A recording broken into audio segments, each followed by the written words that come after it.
திருச்சிற்றம்பலம்.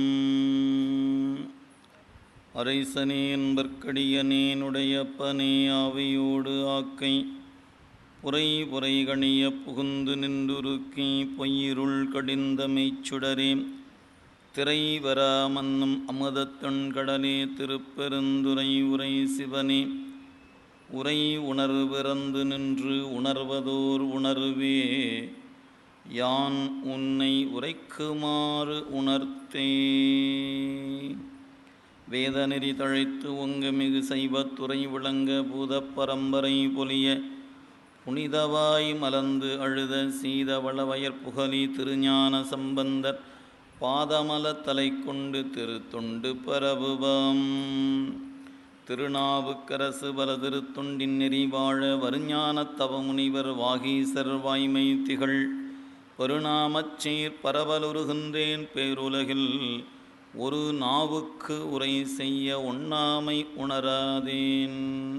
நேசம் நிறைந்த உள்ளத்தால் நீளம் நிறைந்த மணிகண்ட தீசன் அடியார் பெருமையினை எல்லா உயிரும் தொலையெடுத்து தேசம் உய்ய திருத்தொண்டத் தொகை முன்பணித்த திருவாலன் வாசமலர் மென்கழல் வணங்க வந்த பிறப்பை வணங்குவாம்.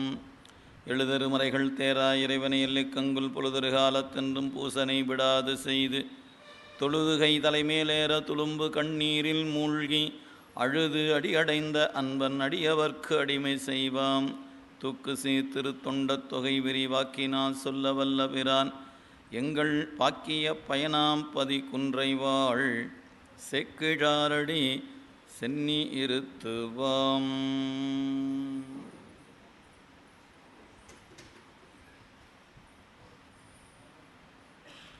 இல்லாமல்ல இறைவனுடைய திருவருட்கருணையும் குருவருளும் முன்னின்று அருள் செய்ய நம்முடைய கமல விநாயகர் சத்சங்கமும் புரசை திருநீர் கழகமும் இணைந்து சிந்திக்கக்கூடிய திருத்தொண்டர் புராணமாகிய ஞான நூலினை சிந்திக்கக்கூடிய வாய்ப்பை வழங்கிய குருவருளையும் திருவருளையும் மனம் மொழி மெய்களாலே வணங்கி வருகை தந்திருக்கின்ற அடியார் பெருமக்களுடைய திருவடிகளை பணிந்து இன்றைய சிந்தனையை சிந்திக்க முற்படுகின்றோம்.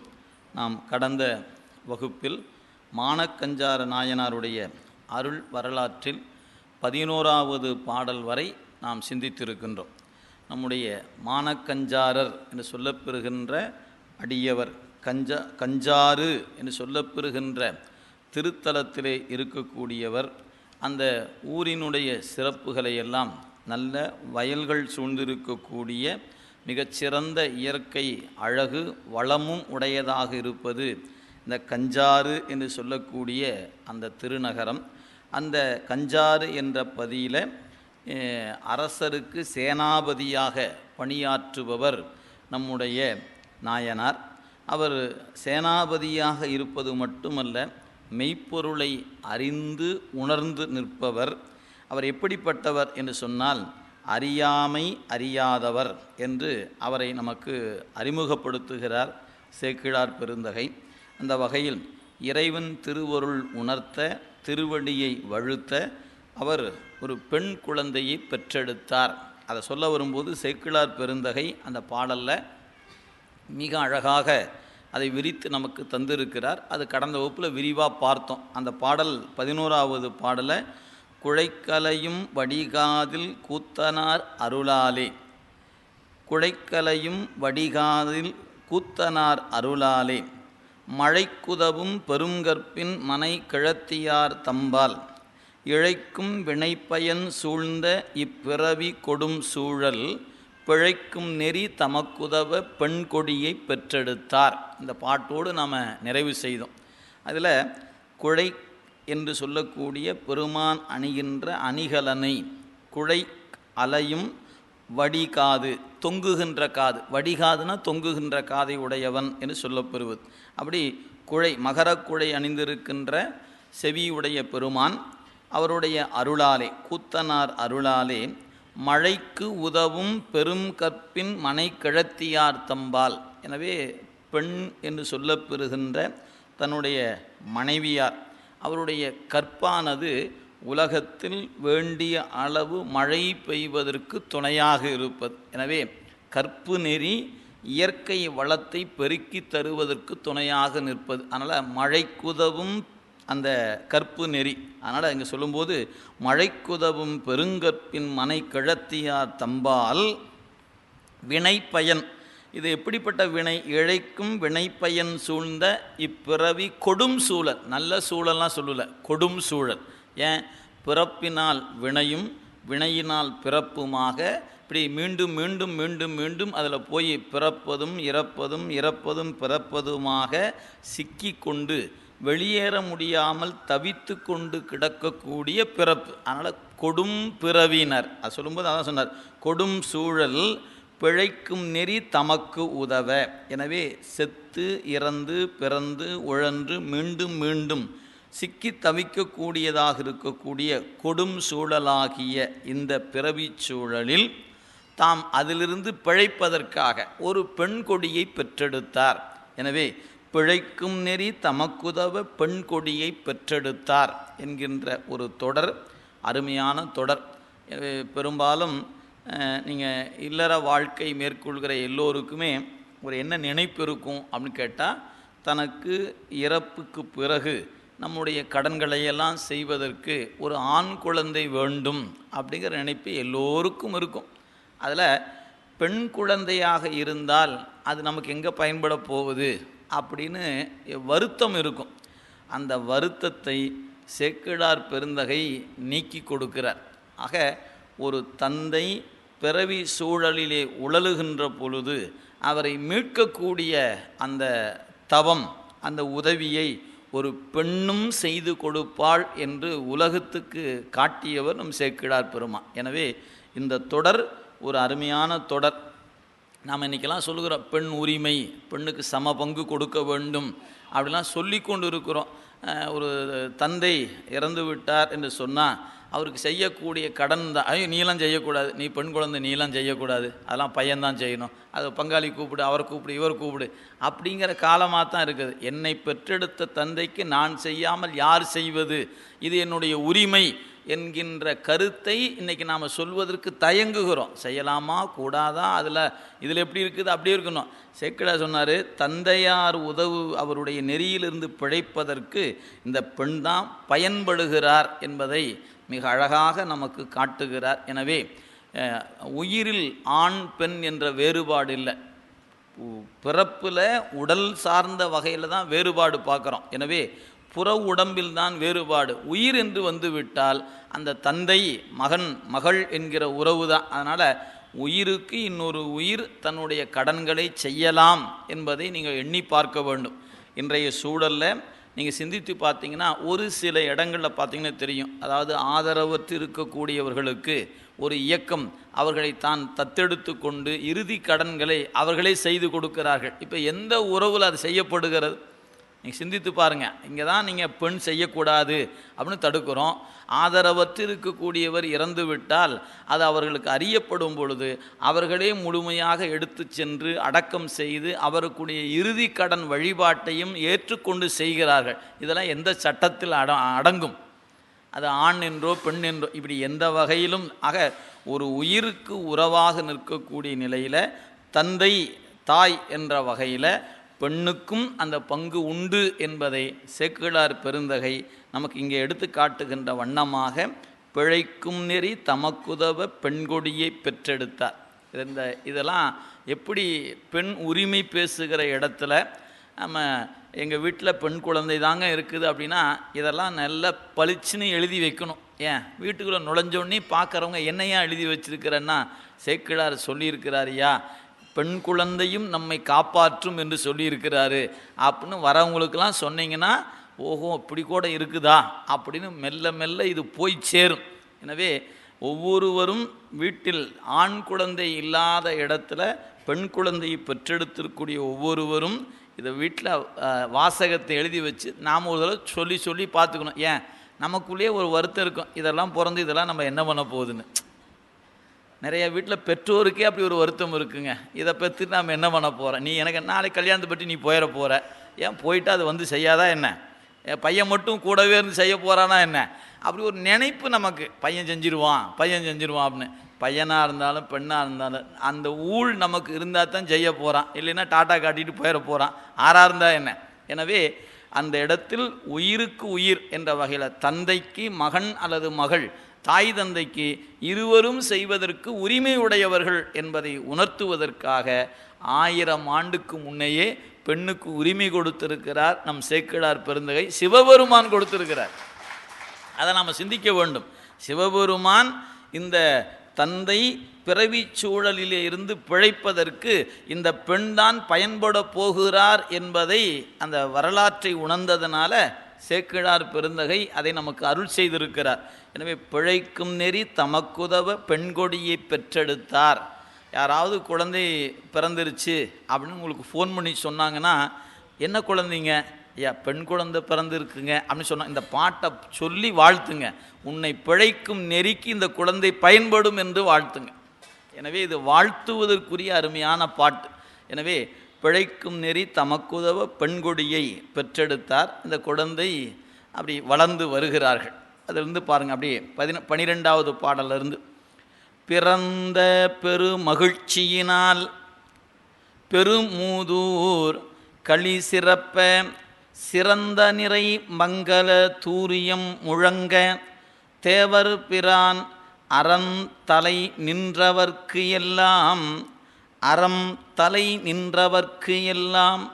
அளவில் வளத்து அருள் பெருக்கி புறம் தருவார் போற்றிசைப்ப பொற்கொடியை வளர்க்கின்றார்.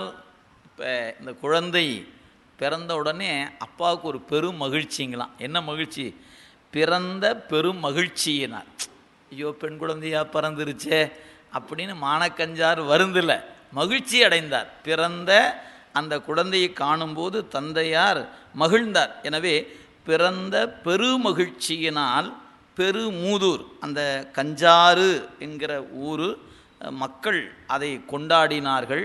இவர் அதை சிறப்பாக குழந்தை பிறந்ததை எல்லோருக்கும் தெரிவித்து மகிழ்ச்சியினால் வழிபாடுகள்லாம் செய்து அந்த குழந்தை வளர்த்து வருகிறார். அதான் சொன்னார், பெருமூதூர் களி சிறப்ப சிந்தை நிறை மங்கள தூரியம் முழங்க, மங்களமாகிய இசைக்கருவிகள் எல்லாம் முழங்கி நிற்க தேவர்பிரான் அறம் தலை. எனவே இறைவன் நெறி என்கின்ற சிவநெறி, அறநெறி என்று சொல்லக்கூடிய அந்த நெறியில் நின்றவர்க்கு எல்லாம் அளவில் பொருள். எனவே மகிழ்ந்து மகிழ்ந்து பொன் பொருள் முதலானவற்றை கொடுத்து அந்த அறநெறியில் இருப்பவர்களெல்லாம் பாதுகாத்து வருகிறார். அதான் புறம் தருவார். ஆக புறம் தருவார் அப்படிங்கிற சொல்லுக்கு அந்த அவர்களை பாதுகாத்து வருகிற அந்த நிலையில் இங்கே சொல்லுகிறார். எனவே அவ்வாறு நம்முடைய நாயனார் அருள் செய்து வருகிற நிலையில் போற்றிசைப்ப பொற்கொடியை என்ன செய்தார்களாம்? வளர்க்கின்றார். ஆக பெண் குழந்தை பிறந்து வளர்ந்து வருகிறார்கள் அப்படின்னு சொல்றார். காப்பணியும் இளம் குளவி பதம் நீங்கி கமல் சுரும்பின் பூப்பயிலும் சுருட்குழலும் புலங்குழையும் உடன்தாழ யாப்புரு மென் சிறுமணி மேகலை அணி சிற்றாடையுடன் கோப்பமை கிண்கிணி அசைய குறும் தளிர் மெல் அடி ஒதுங்கி. இங்கே சொல்லும் பொழுது அந்த குழந்தை பருவத்துக்கு ஏற்ப வளர்ந்து வருகிறார்கள். அது காப்பணியும் இளம் குழவி பதம். ஆக அந்த குழந்தை பருவத்தில் காப்பணிவித்தல், அது ஆண் குழந்தையாக இருந்தாலும் பெண் குழந்தையாக இருந்தாலும் காப்பணிவிக்கப்படுங்க. ஏன்னா இயற்கையாகவே ஏதாவது வகையில் குழந்தை நழுங்கி கொள்ளாதிருப்பதற்காக அந்த குழந்தைக்கு சிறந்த காப்பமைய வேண்டும் என்பதற்காக அவ்வாறு வழிபாடு செய்து அந்தந்த சூழலுக்கு ஏற்ப காப்பணிவிக்கப்படும். அது மாதிரி சொன்னார், காப்பணியும் இளம் குழவி பதம் நீங்கி கமல் சுரும்பின் பூப்பையிலும் சுருட்குழலும் பொங்குழையும்.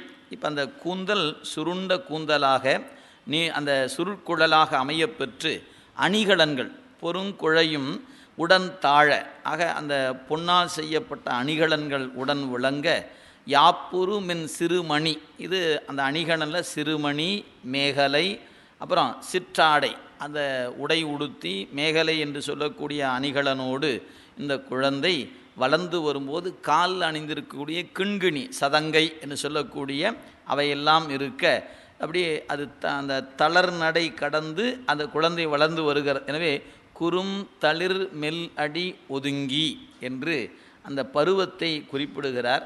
இது இந்த ஓராண்டுக்கு பிறகு நடைபெறுகிற நிகழ்வுகள். அதாவது மெல்ல அது அதனுடைய செயல் சிறுமணி, மேகலை, குறுநடை என்று இதெல்லாம் ஓராண்டுக்கு பிறகு நடக்கக்கூடிய மாற்றங்கள். அதையெல்லாம் சொல்லி இந்த குழந்தை வளர்ந்து வருகிற நிலையில் புனை மலர் மென் கரங்களினால் போற்றிய தாதியர், புனை மலர் மென் கரங்களினால் போற்றிய தாதியர் நடுவன் மனையகத்து மணி முன்றில் மணல் சிற்றில் இழைத்து மணி கனை மனை கனை குழல் நூபுரம் அலைய கழல் முதலாக பயின்று முலை நனை முகை செய் முதற்பருவம் நன்னினாள் அப்பெண் அமுதம்.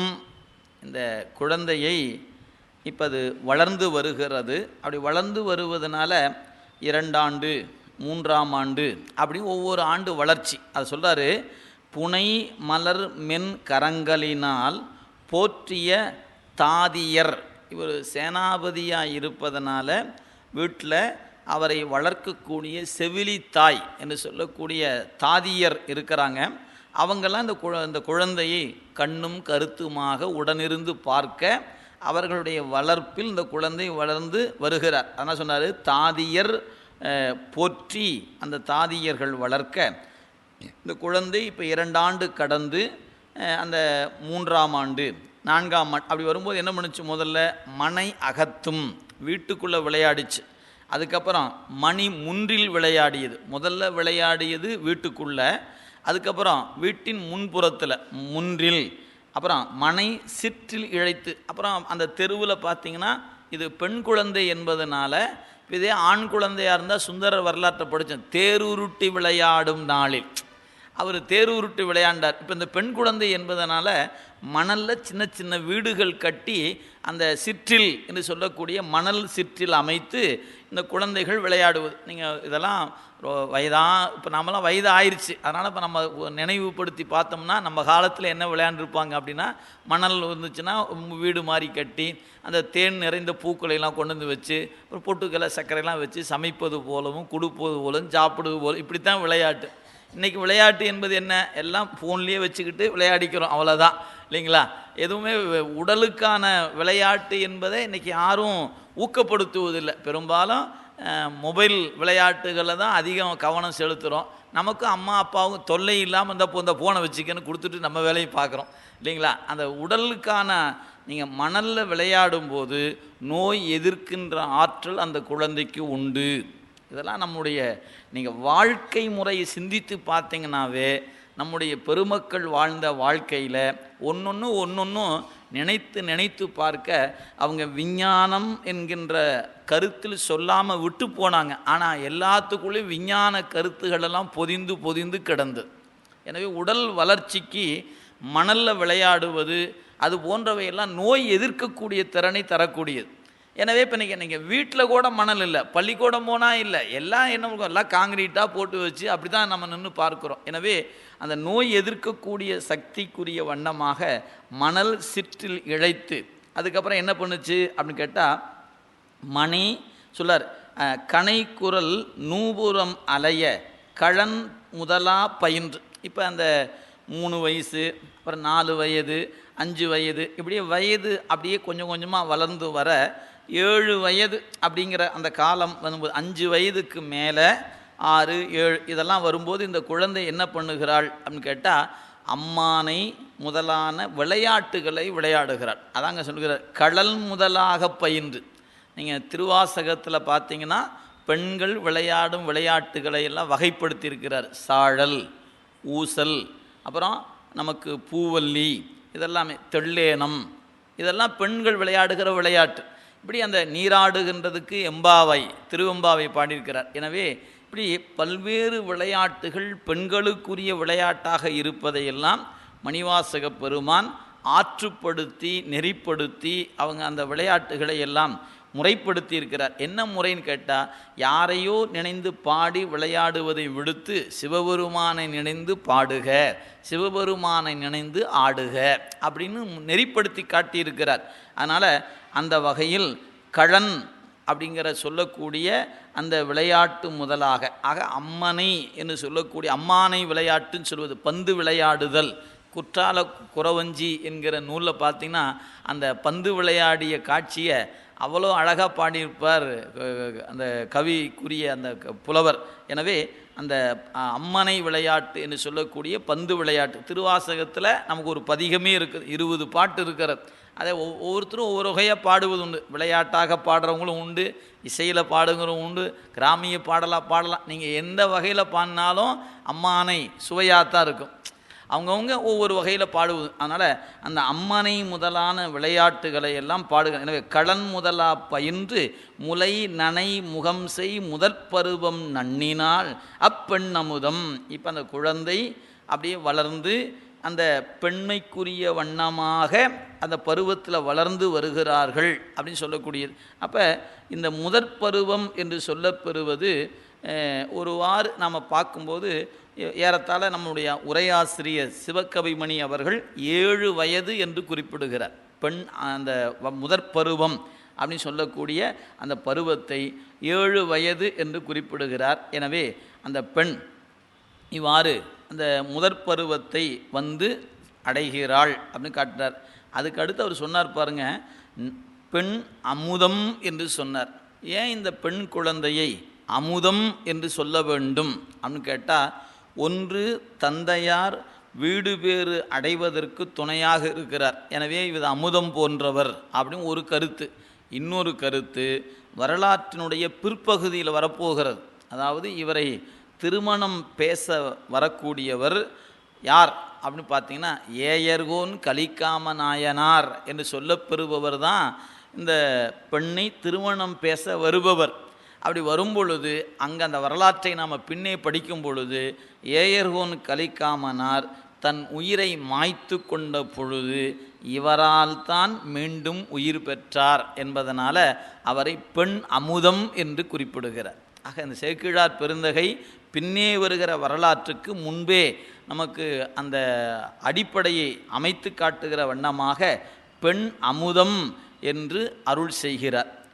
உரு கவின் மெய்ப்புறம் பொலிய, உரு கவின் மெய்ப்புறம் பொலிய ஒளி நுசும்பை முலை வருத்த முறுவல் முறுவல் புறம் மலர முகின் முத்த நகை என்னும் நறு முகை மென் கொடி மருங்குல் நளிச்சுருள் அத்தளிர் செங்கை மறுவில் குலக் கொழுந்தினுக்கு மணப்பருவம் வந்து அணைய. இங்கே சொல்கிறாரு, அந்த குழந்தை பருவ வளர்ச்சிக்கு ஏற்ப முன்ன 7 வயதுன்னு சொன்னார், ஒரு 5 ஆண்டு காலத்தை கூட்டிக்கணும், 12 வயது ஆயிடுச்சு. இந்த 12 வயது என்பதனால் பெண் குழந்தை என்பதனால் அதற்கு ஏற்ப உடல் உறுப்புகளெல்லாம் வளர்ச்சி பெற்று அழகு பொழிந்து அப்படியே பொலிவு பெற்று இந்த பெண் இருக்கிறார்கள் என்பதை இந்த பாட்டில் நமக்கு சொல்லுகிறார். எனவே அந்த புறம் என்று சொல்லக்கூடிய வெளிப்படையாக காணும் பொழுது அந்த குழந்தை இவ்வாறு நிற்கிறாங்க. எப்படி இருக்கிறாங்க, அந்த குழந்தை சிரிப்பது எப்படி இருக்கிறது அப்படின்னு கேட்டால், அந்த மலராத முகில் அந்த சொல்லக்கூடிய அந்த மலர் என்று சொல்லக்கூடிய ஒன்று முறுவல் பூத்தா எப்படி இருக்குமோ அதுபோல் அந்த குழந்தையினுடைய முறுவல் புன்னகை அமையப்பெற்றிருக்கிறது. அப்படிப்பட்ட அந்த குழந்தை வளர்ந்து வந்து மனப்பருவத்தை வந்து எய்தியிருக்கிறார்கள். எனவே இப்போ வயது அந்த குழந்தைக்கு 12 வயது. அதுக்குரிய பருவ வளர்ச்சி, உடல் மாற்றம் இதெல்லாம் சொல்லிட்டார். இவ்வாறு அந்த குழந்தை இருக்க திருமகட்கு மேல் விளங்கும் செம்மணியின் தீபம் என்னும் ஒரு மகளை, திருமகட்கு மேல் விளங்கும் செம்மணியின் தீபம் என்னும் ஒரு மகளை மண் உலகில் ஓங்கு குல மரபினராய் கருமிடற்று மறையவனார் தமராய கழல் ஏயர் பெருமகற்கு மகற்பேச வந்தணைந்தார் பெருமுதியோர். இங்கே சொல்லும்போது இப்போ இந்த 12 வயதில் இந்த பெண் என்று சொல்லப்பெறுகிற இந்த குழந்தை எப்படி இருக்கிறாங்க? திருமகள் என்று சொல்லக்கூடிய லக்குமியினுடைய அழகை விட மேல் விளங்குறாங்களாம். திருமகளுக்கு மேல் விளங்கும் செம்மணி, மணினா மாணிக்கம், செம்மணி செம்மையுடைய மாணிக்க மணி போன்று தீபம் போல பிரகாசம் என்பதனால், ஏன்னா மாணிக்கம் சுயம் பிரகாசம் உடையது, அதனால் தீபம் என ஒரு மகளை ஒப்பற்ற அந்த பெண் குழந்தையை, மகள் என்பதை சொல்லும்போது ஒருன்னு அடை கொடுக்கிறார். அந்த ஒரு என்பது ஒப்பற்ற மகள். எனவே ஒரு மகளை மண் உலகில் அவர் வாழ்ந்து வருகிற இந்த உலகத்தில் ஓங்கு குல மரபினராய் அவருடைய மரபுக்கு ஏற்ப, ஏன்னா வேளாளர் குலத்தில் இருப்பவர், எனவே அந்த வேளாளர் குலத்துக்கு அவருடைய குலத்தில் இருக்கக்கூடிய மற்றொருவர், எனவே ஓங்கு அந்த குல மரபுக்குரியவராக கருமிடற்று மறையவனார் தமராய, கண்டம் கருத்த பெருமானின் அவனிடத்தில் அன்புடைய ஒரு தொண்டர். ஆக அவரும் இப்போ இவரும் சிவபெருமானிடத்து அன்புடையவர். இவருக்கு அவருடைய பெண்ணை மணம் பேச வருகின்ற பொழுது அந்த மணமகன் யார் அப்படின்னு கேட்டால் கருமிடற்று மறையவனார் தமர் அப்படின்னார். தமர், அந்த தமர் சிவபெருமானை வணங்குகிற அன்பர். நீங்கள் இந்த தமர் என்கிற சொல்ல நம்ம முன்ன படிச்சிருக்கிறோம். எங்கே பார்க்கலாம் அப்படின்னு கேட்டால் பறவை நாச்சியார் சுந்தரமூர்த்தி சுவாமிகளை கோயிலில் பார்த்தாங்க. பார்த்துட்டு மாளிகைக்கு போன பிறகு தன் தோழி இடத்துல கேட்டாங்க, அவர் யார் அப்படின்னு கேட்டோடனே அந்த தோழி சொன்னால் என்னென்ன, சைவ முதல் திருத்தொண்டர் தம்பிரான் தோழர். அந்த பெண் சொன்ன பதில தான், சைவ முதல் தொண்டர் தம்பிரான் தோழர் நம்பி ஆரூரர். இப்போ அந்த சொன்ன பதில் இதை கேட்டோடனே பறவையார் என்ன கருதுனா, எம்பிரான் தமரேயோ, நம்ம பெருமானை வணங்குறவர் அவரு அப்படின்னு கேட்டு அப்படியே அந்த பஞ்சனையில் அப்படியே விழுந்துட்டாங்களாம். ஆற்றாது விழுந்துட்டாங்கம்பார். அது நம்ம அங்கே படிச்சிருக்கிறோம். அதே போல் மெய்ப்பொருள் நாயனாருடைய வரலாற்றை பார்க்கும்போது தத்தா நமர், நம்மவர் என்பதை நமர் என்று சொன்னார்.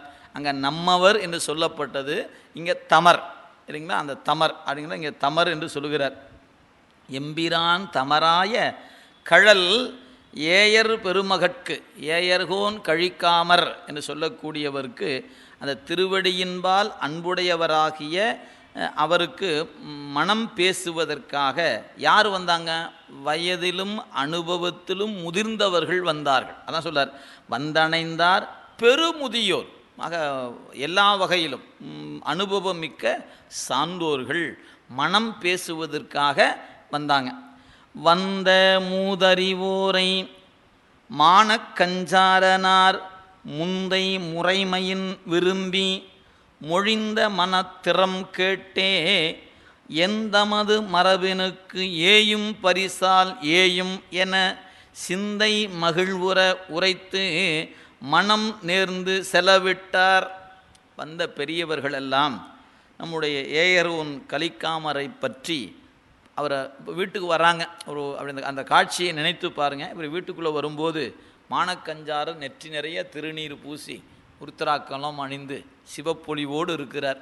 அங்கிருந்து வந்தவங்க பெரியவங்க பார்த்தாங்க, ஆஹா நம்ம மாப்பிள்ளையும் அப்படித்தாயா இருக்கிறாரு, இது பொருத்தமாக தான் இருக்கும். அதனால் அங்கிருந்து நேராக வந்தாங்க. இந்த மாதிரி தங்களுடைய பெண்ணை திருமணம் பேச வந்திருக்கிறோம், எந்த ஊர்லேருந்து வந்திருக்கிறீங்க, அவர் யாருக்காக வந்திருக்கிறீங்க, இதெல்லாம் கேட்க ஒன்றா கேட்டுக்கிட்டே வந்தார். அதில் அவருடைய நெஞ்சை கவர்ந்தது எதுவாக இருந்திருக்கும் அப்படின்னு கேட்டால், இவர் சிவபெருமானை வணங்குகிற தொண்டர் என்கிற ஒரு சொல் அவரை கவர்ந்திருக்கும். அதனால் அந்த வாசகம் போகிறார் பாருங்க, எம் தமது மரபினுக்கு தரும் பரிசால் ஏயும். இது வேளாண்குடியை சார்ந்தவர் என்பதனால் ஏயும் என்பது பொது கருத்து. ஆழமான கருத்து என்னென்னா, நானும் சிவச்சார்பில் இருக்கிறேன், மருமகன் என்று கருதக்கூடிய அவரும் சிவச்சார்புக்கு வருகிறார், எனவே ஏயும், இது பொருந்தும். ஏன் காரைக்கால் அம்மையார் வரலாற்று அது பொருந்தலை. ஏன் அங்கே செல்வம் மட்டும்தான் கணக்கில் பார்க்கப்பட்டது. மகளுடைய பண்பு நலனும் அவருடைய வழிபாட்டு நெறியும் அவனிடத்தில் இருக்கிறதா என்று பார்க்கப்படலை. இங்கே அங்கே தான் சிக்கல். ஏயர்கோன் கலிக்காமருக்கு இங்கே சொல்லும் பொழுது என்ன காட்டியிருக்கிறார், அங்கே காட்டப்பட்டது என்ன அப்படிங்கிறத நீங்கள் பார்க்கும்போது அந்த வேறுபாடு நமக்கு புலப்படும். அதனால் இங்கே சொல்கிறார், எந்தமது மரபினுக்கு தரும் பரிசால் ஏயும். ஏய்னா ஏய்தல் அப்படின்னா பொருந்துதல்.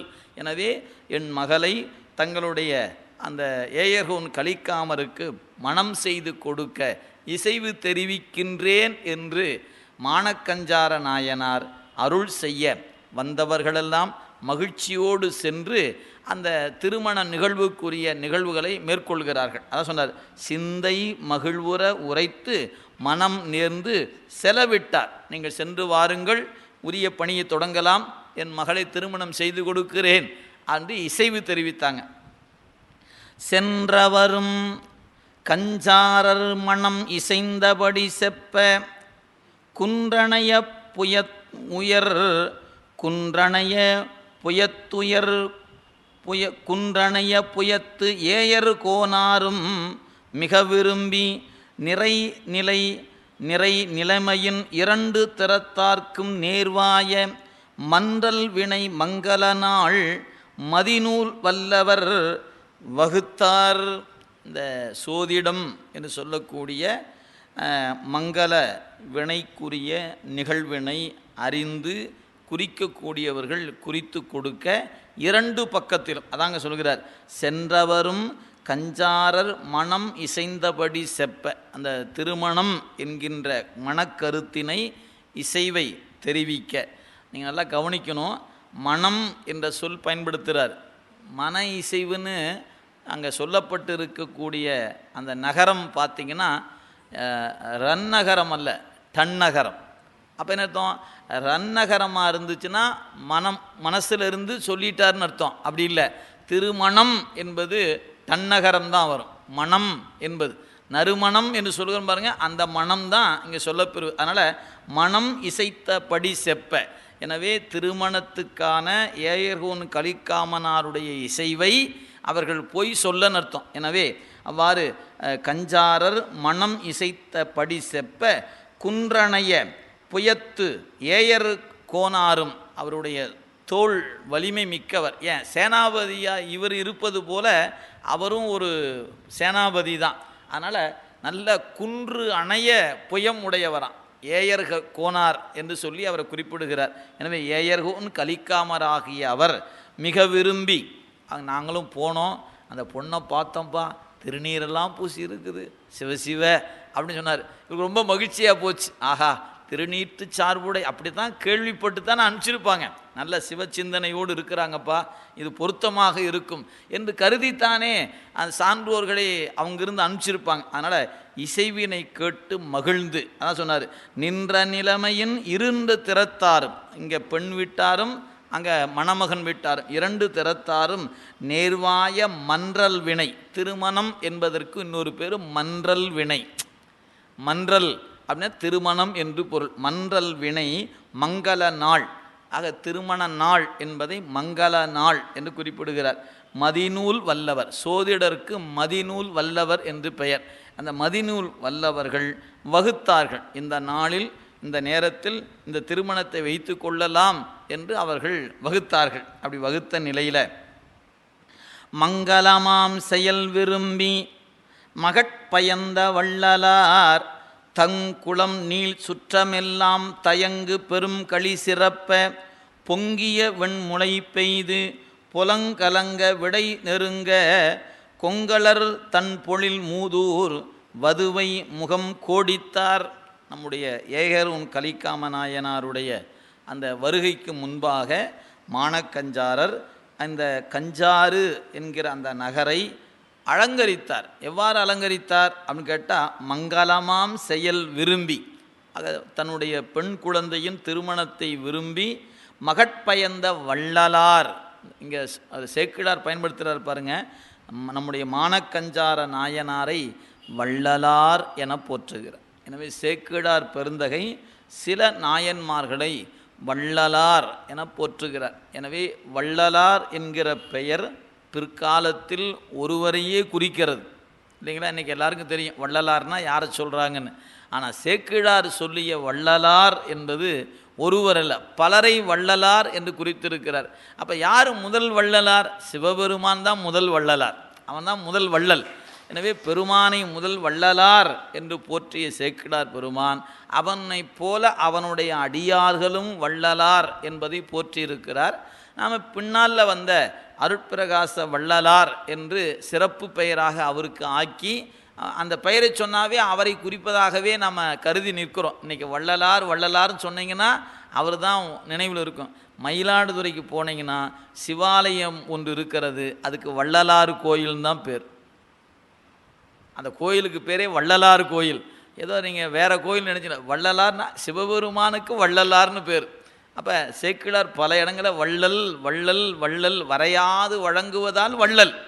ஆக அந்த வள்ளலார் என்று சொல்லக்கூடிய நம்முடைய மானக்கஞ்சார நாயனார் தம் குல நீள் சுற்றம் எல்லாம் தன்னுடைய பெரிய சுற்றத்தார்கள் எல்லோருக்கும் அழைப்பு கொடுத்து எல்லோரும் கூடி நிற்க அணிகலன்களோடு கூடி மகிழ்ச்சி சிறக்க அந்த அந்த நம்ம சொல்ல பாருங்க முளையிடுதல், அதாவது முளைப்பாலிகை என்பது திருமண நாளுக்கு 7 நாளுக்கு முன் அவ்வாறு செய்வது. அதனால் வெண்முளை பெய்து புலங்கலங்க விடை நெருங்க சிலர் அந்த அணிகலன்களெல்லாம் அணிவகுத்து நிற்க அந்த மங்கள விழா கொண்டாடுகின்ற முகத்தானாக புலங்களிடை நெருங்க கொங்கலர் தன் பொழில் நல்ல சோலை நிறைந்திருக்கிற குளிர்ந்திருக்கக்கூடிய மூதூராகிய கஞ்சாற்றினை என்ன செய்தாங்களாம்?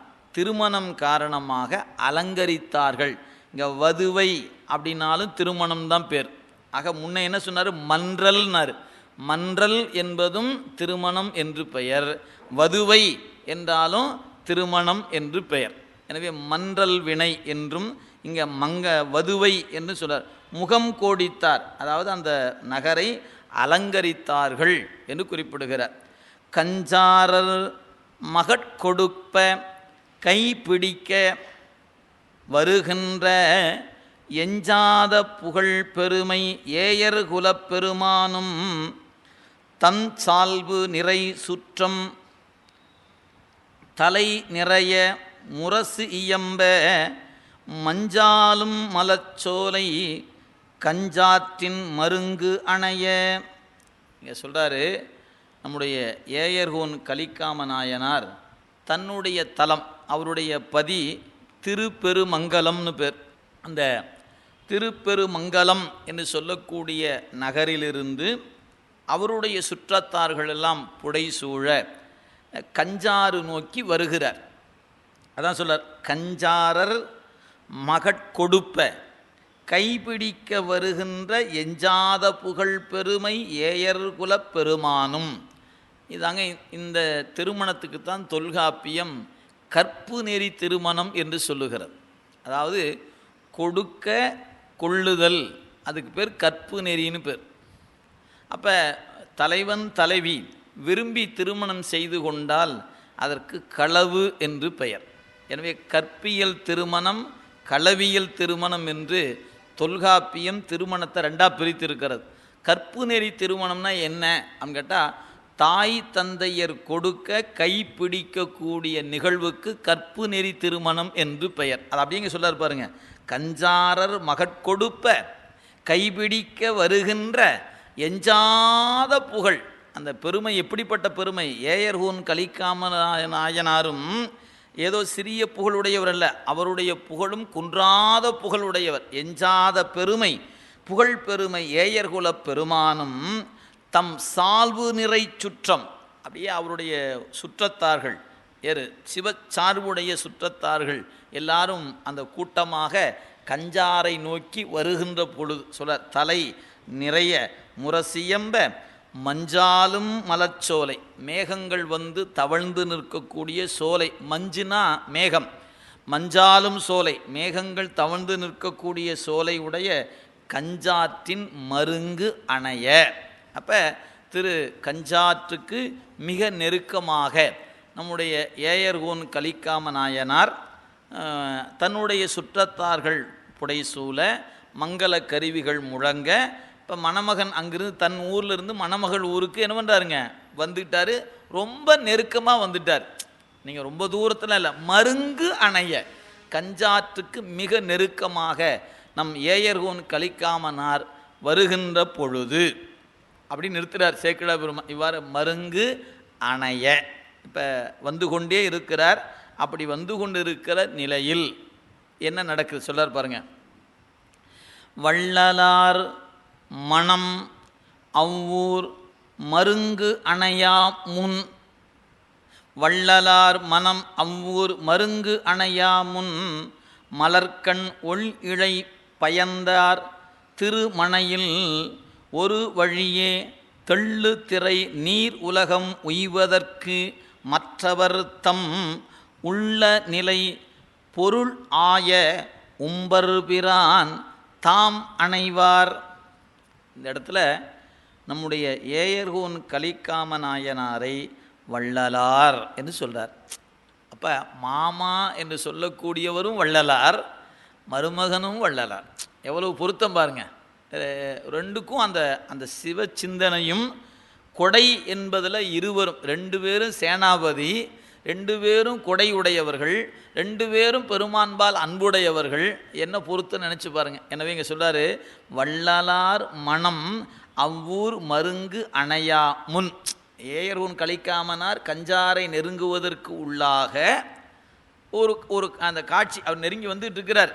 அப்படியே அந்த அவங்க வரதையெல்லாம் அப்படியே காட்டிக்கிட்டே வந்தால் கஞ்சாறு அந்த நம்ம என்ன சொல்லலாம், கஞ்சாரின் எல்லை. இப்போ நகராட்சியில் எல்லை போடுற மாதிரி ஒரு ஊர் எல்லையெல்லாம் போட்டிருப்பாங்க பாருங்கள். அந்த மாதிரி இப்போ அந்த சாலையெல்லாம் போடும்போது கோட்டம் உங்களை அன்போடு வரவேற்கிறது, அப்புறம் தான் ஊர் வரும். அந்த மாதிரி அந்த பகுதிக்குள்ளே நுழைஞ்சிட்டோம், பக்கத்தில் வந்தாச்சு என்று கருதுவதற்குள்ளாக ஒரு நிகழ்ச்சி நடக்குது. என்ன அப்படின்னு கேட்டால், மலர்கண் ஒள்ளிழை பயந்தார்.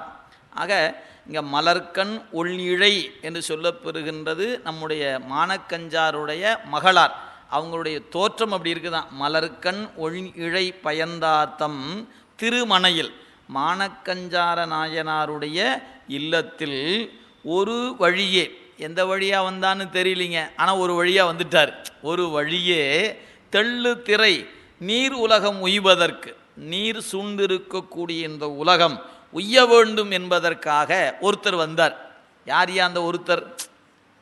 அதான் கேள்வி. சொல்றார், ஒரு வழியே, ஒப்பற்ற ஒரு வழியே வந்தார். எப்படி வந்தார், எங்கிருந்து ஏன் நம்முடைய ஏயர்கோன் கலிக்காமநாயனார் வருவதற்குள்ளே வந்துட்டார் ஒருத்தர். யார் அவர் அப்படின்னு கேட்டால், அங்கே அந்த அந்த வார்த்தை சேக்கிழார் பயன்படுத்துகிறார் பாருங்க. மற்றவர் யார்? தம் உள்ள நிலை பொருளாய உம்பர்பிரான். மானக்கஞ்சார நாயனாருடைய நெஞ்சுக்குள் யார் நிறைந்து இருந்தாரோ அவர் வந்துட்டார். உள்ள நிலை பொருளாளார்.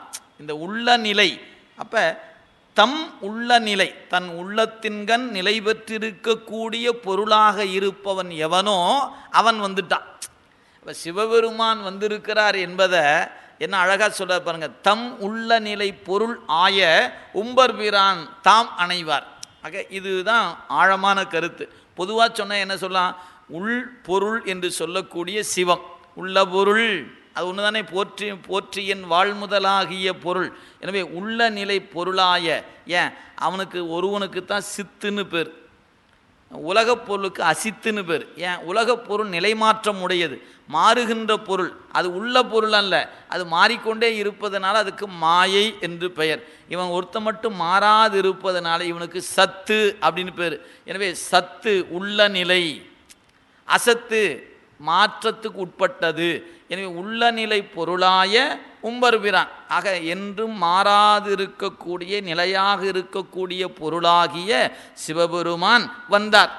இது ஒரு பொருள். இன்னொரு பொருள், தம் உள்ள நிலை, தன் நெஞ்சுக்குள்ள யார் இதுகாரும் நிலை பெற்றிருந்தாரோ அவர் வந்தார். ஏன்? உள்ளே இருப்பவன் தாங்க முன்னே வருவான், எங்கேயோ இருந்தனா வரமாட்டான். சைவ சித்தாந்தம் சொல்லுகிற உண்மை அதுதான். இறைவன் எங்கோ இருந்து வந்து நம்மை ஆட்கொள்வதில்லை. நம் நெஞ்சுக்குள் இருப்பவன் எவனோ அவனே முன்னே வருவான். எப்போ வருவான் அப்படின்னு கேட்டிங்கன்னா, பக்குவம் ஆனால் வருவான். நாம் எப்போ பக்குவம் ஆவோம் அப்படின்னு கேட்டால் அங்கே தான் தெரியல. எந்த நிமிடம் பக்குவம் வரும் என்பது நமக்கு தெரியாது. ஆனால் வந்து விட்டால் ஒரு வினாடி தாமதம் இல்லாமல் முன்னே வந்துடுவான். இதுதான் அடிப்படை. அதனால் தம் உள்ளத்தின்கண் நிலை பொருளாய உம்பர் பிரான் அங்கே வந்து சேர்ந்தாருங்க.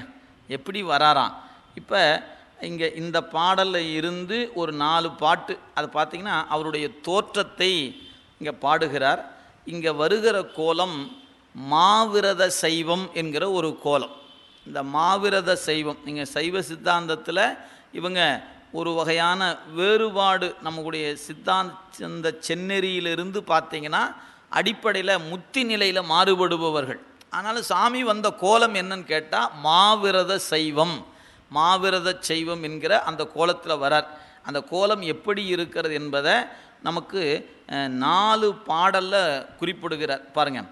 முண்ட நிறை நெற்றியின் மேல் முண்டித்த திருமுடியில் கொண்ட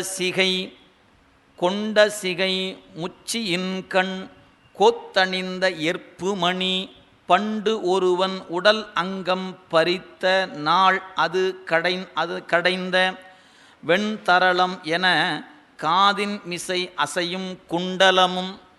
இந்த சாமி எப்படி வராரு? நெற்றியில் திருநீரோடு வருகிறார்.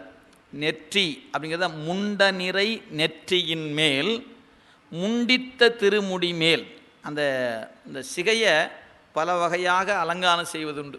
அதில் நீங்கள் இப்படி பக்கவாட்டில் வைக்கலாம், பின்னாடி வைக்கலாம், மேலே வைக்கிறது.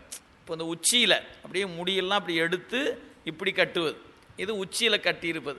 இந்த கட்டி இதுக்கு மேலே நம்ம அந்த நூல்கள்லாம் போட்டு கட்டுவோம். அது மாதிரி கட்டி அதில் ஒரு சுற்றியும் ஒரு மணி போல் ஒன்று கட்டப்பட்டுருக்குங்க. இப்போ ஒரு யோகியாக இருக்கிறாரு அப்படின்னா நம்ம ஒரு உருத்தராக்கத்தை சிகையில் வச்சுருப்பாங்க பார்க்குறோம். அந்த மாதிரி இங்கே என்ன பண்ணியிருக்கிறாரு?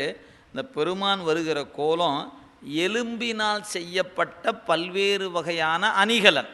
இங்கே அதான் அவங்க இருக்கக்கூடிய, அதனால தான் மாவிரத சைவம்னு அந்த கோலத்துக்கு பேர். சொல்கிறாரு நெற்றியில் திருநீர், எனவே முண்ட நிறை நெற்றியின் மேல்.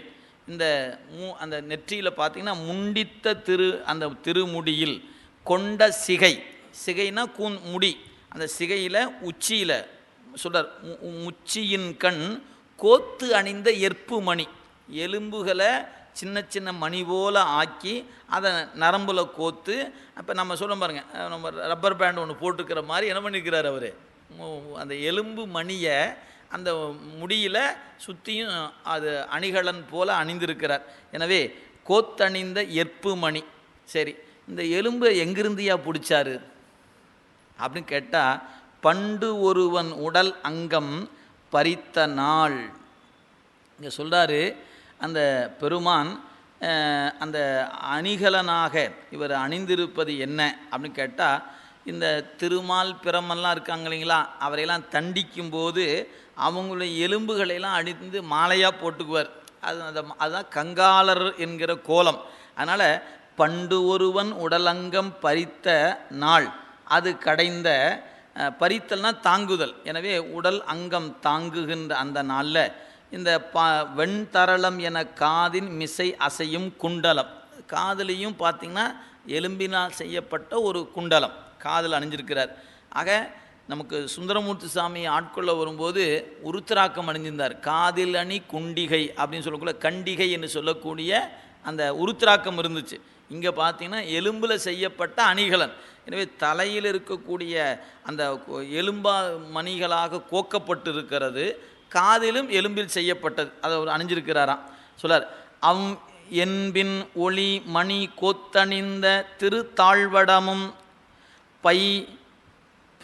பைவன் பேர் அரவு ஒழித்த தோளில் இடும் பட்டிகையும் மை வந்த நிற கேசவட பூநூலும் மண செவ்வன்பர் பவமாற்றும் திருநீற்று பொக்கனமும். அடுத்த கோலம் சொல்கிறாரு. இப்போ நம்ம உருத்திராக்க மாலை போட்டிருக்கோம் பாருங்கள், இந்த உருத்திராக்க மாலைக்கு பதிலாக எலும்பையே மாலையாக போட்டிருக்கிறார், தாழ்வடம். அதை சொல்கிறார் பாருங்கள், என்பின் ஒளி மணி கோத்தணிந்த திருத்தாழ்வடம். அப்போ மேலே இருக்கக்கூடிய உச்சியில் கட்டி இருக்கிற கோத்தணிந்திருக்கிற மணியும் எலும்பு, காதில் அணிந்திருக்கிற குண்டலமும் எலும்பு, மாலையாக போட்டிருக்கிறார் எது ஆரம் போல தாழ்வடம், அந்த தாழ்வடமும் எலும்பு மாலை தான் சொல்லார். எனவே அந்த எறும்பினால் கோத்து அணியப்பட்ட தாழ்வடமும் பை, பை அப்படிங்கிற சொல்லுக்கு நச்சு பைன்னு பேருங்க. அப்போ பாம்பு தன் வாய்க்குள்ளே ஒரு பை வச்சுருக்குது. அந்த பை அந்த எதையாவது கடிக்கும் போது தான் அந்த நச்சுத்தன்மை அந்த பல்லினுடைய துளை வழியாக அந்த உயிருக்குள்ளே போய் சேரும். நீங்கள் அந்த பாம்பின் பல்லில் மட்டும் துளை இருக்கும், அப்படி போய் இப்படி கவ்வுகின்ற பொழுது அந்த நச்சுப்பை திறக்குங்க. அப்போ மற்ற நேரம் அந்த பை திறக்காது. அதுக்கு இறைவன் கொடுத்த பாருங்கள் எப்படின்னு. அது போய் இப்படி கவ்வும் பொழுது அந்த பல்லுக்குள்ளே ஒரு துளை இருக்குது. அப்போ தான் அந்த நச்சுப்பை திறக்கப்படும். திறந்த உடனே அந்த அப்படி ஊசியில் எப்படி இன்ஜெக்ஷன் போடுற மாதிரி அந்த பல்லு இப்படி இறங்குச்சுன்னா அதன் வழியாக என்ன பண்ணிடும், அந்த நச்சுத்தன்மையை உடம்புக்குள்ளே செலுத்திடும். அதான் அந்த பை.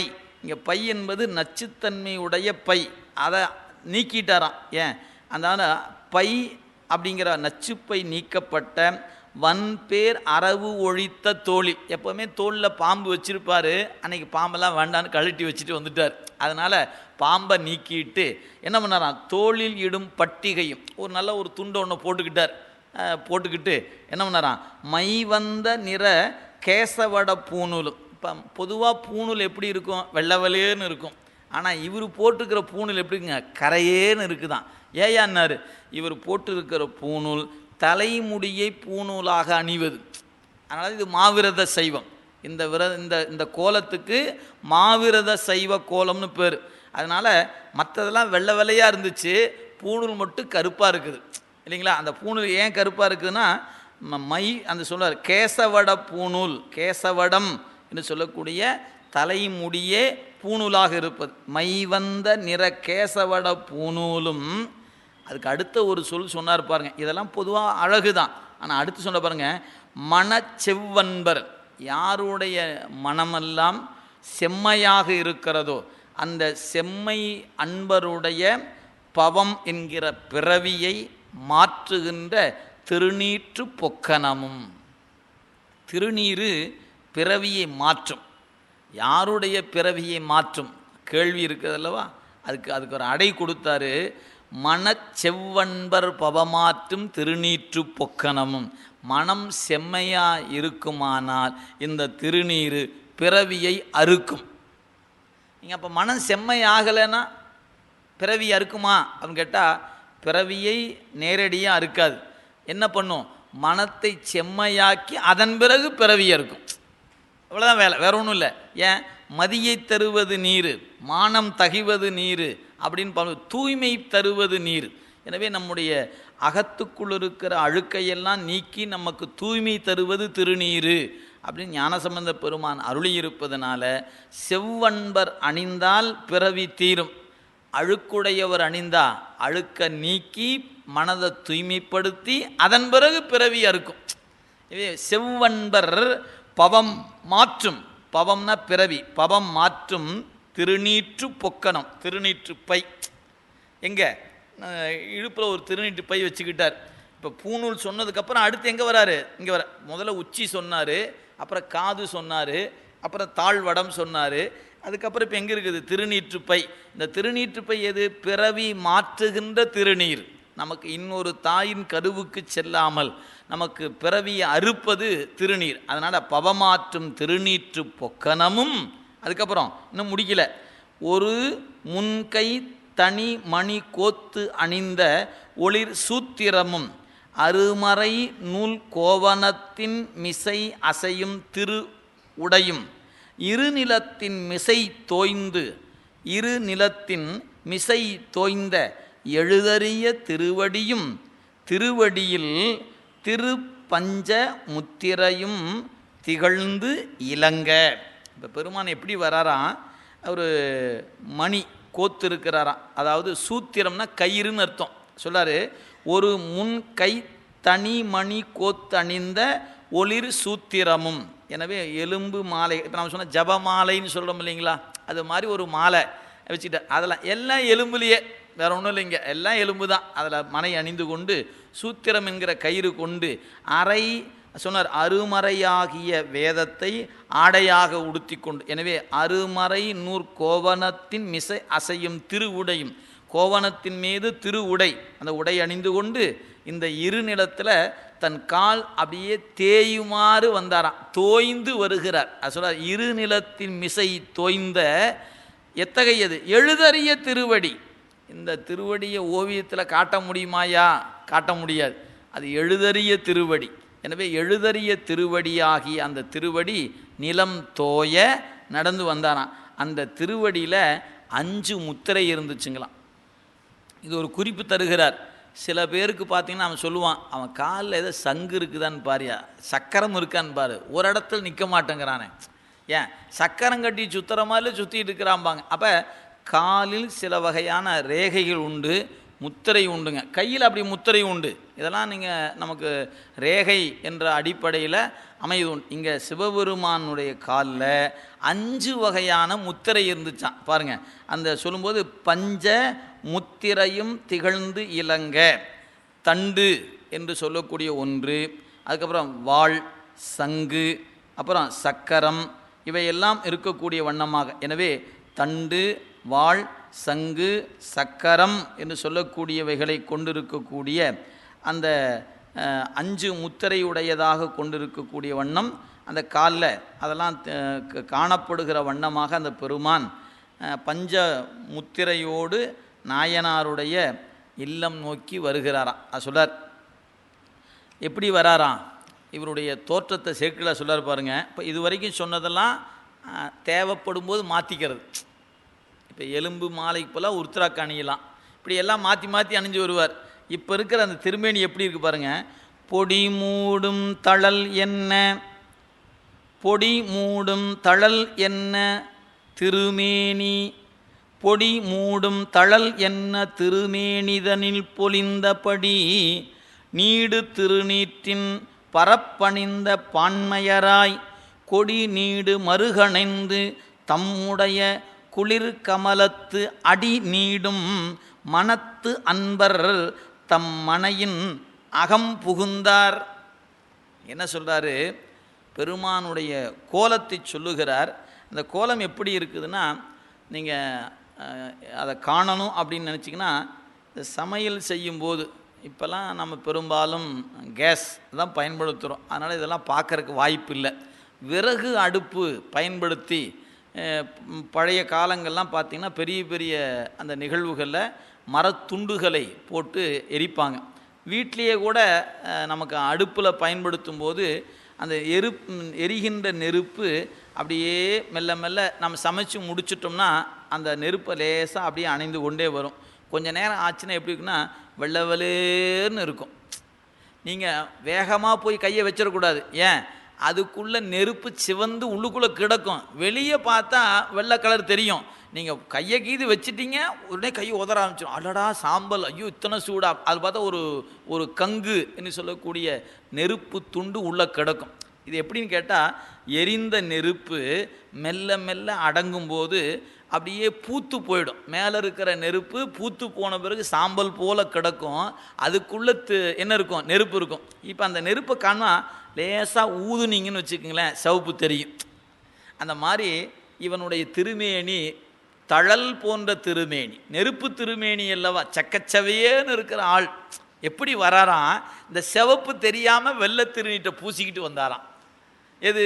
இந்த சாம்பல் எப்படி அந்த சிவப்பு நிறத்தை மறைத்து கொண்டு வெண்மை காட்டி கொண்டு இருக்கிறதோ அதுபோல். அதான் பொடி மூடும் தழல், பொடி மூடும் தழல். ஆக பொடியாகிய சாம்பல் தழல் என்கிற சிவப்பு நிறத்தை மூடியிருப்பது போல பொடி மூடு தழல் என்ன திருமேனி. அந்த திருமேனி எப்படி இருக்குதுன்னாரு சேக்கிழார் அனுபவிக்கிறார் பாருங்க. அப்படியே நெருப்பு வடிவம் சாம்பலை பூசிக்கொண்டு இப்போ வருகிறது. அப்படி வந்து நின்று எப்படி வருகிறான்? திருமேனிதனில் பொலிந்தபடி நீடு திருநீற்றின் பரப்பணிந்த பான்மையராய். இப்போ நமக்கு திருநீர் பூசுவதற்கு ஒரு நம்முடைய நூல் என்ன தெரியுமா சொல்லுதுங்க? 16 இடங்களில் தான் பூசணும். அதுவும் அங்குல கணக்கு இருக்கிறது. நெற்றியில் 6 அங்குலம் பூசலாம், மார்பில் 6 அங்கம் பூசலாம், 2 புயத்தில் 6 அங்குலம் பூசணும். மற்ற எல்லா இடத்துலையும் 1 அங்குலம் தான் கணக்கு. திருநீற்றை எடுத்து குளிச்சா உச்சியில் வைக்கலாம், இப்படி வைக்கிற மட்டும்தான் கணக்கு. அதுக்கப்புறம் இங்கே 6 அங்குலம் பூசலாம், நம்முடைய மார்பில் 6 அங்கம் பூசலாம், 2 புயத்தில் 6 அங்கம் பூசலாம். மற்ற இடத்துலாம் ஒரே ஒரு அங்குலம் தான் கணக்கு. சார் எப்படி சார் அளக்கிறதுனார்? கையை இப்படி வச்சிங்கன்னா ஒரு அங்குலம் ஆயிக்கும், நீங்கள் வச்சு இழுத்திங்கன்னா தான் பெருசாகும். இப்படி திருநீட்டை குழைத்துட்டு இந்த இடத்துல அப்படி வச்சு எடுத்திங்கன்னா போகிறோம். இப்படி ஒற்றி எடுத்திங்கன்னா ஒரு அங்குலம் சரியாக நிற்கும். கொஞ்சம் அப்படி இழுத்துட்டா தான் நீண்டு போயிடும். இது நம்முடைய நூல்கள் நமக்கு திருநீற்றை எவ்வளவு அளவு பூச வேண்டும் என்று சொல்லுகிறது. இது சித்தாந்த நெறி.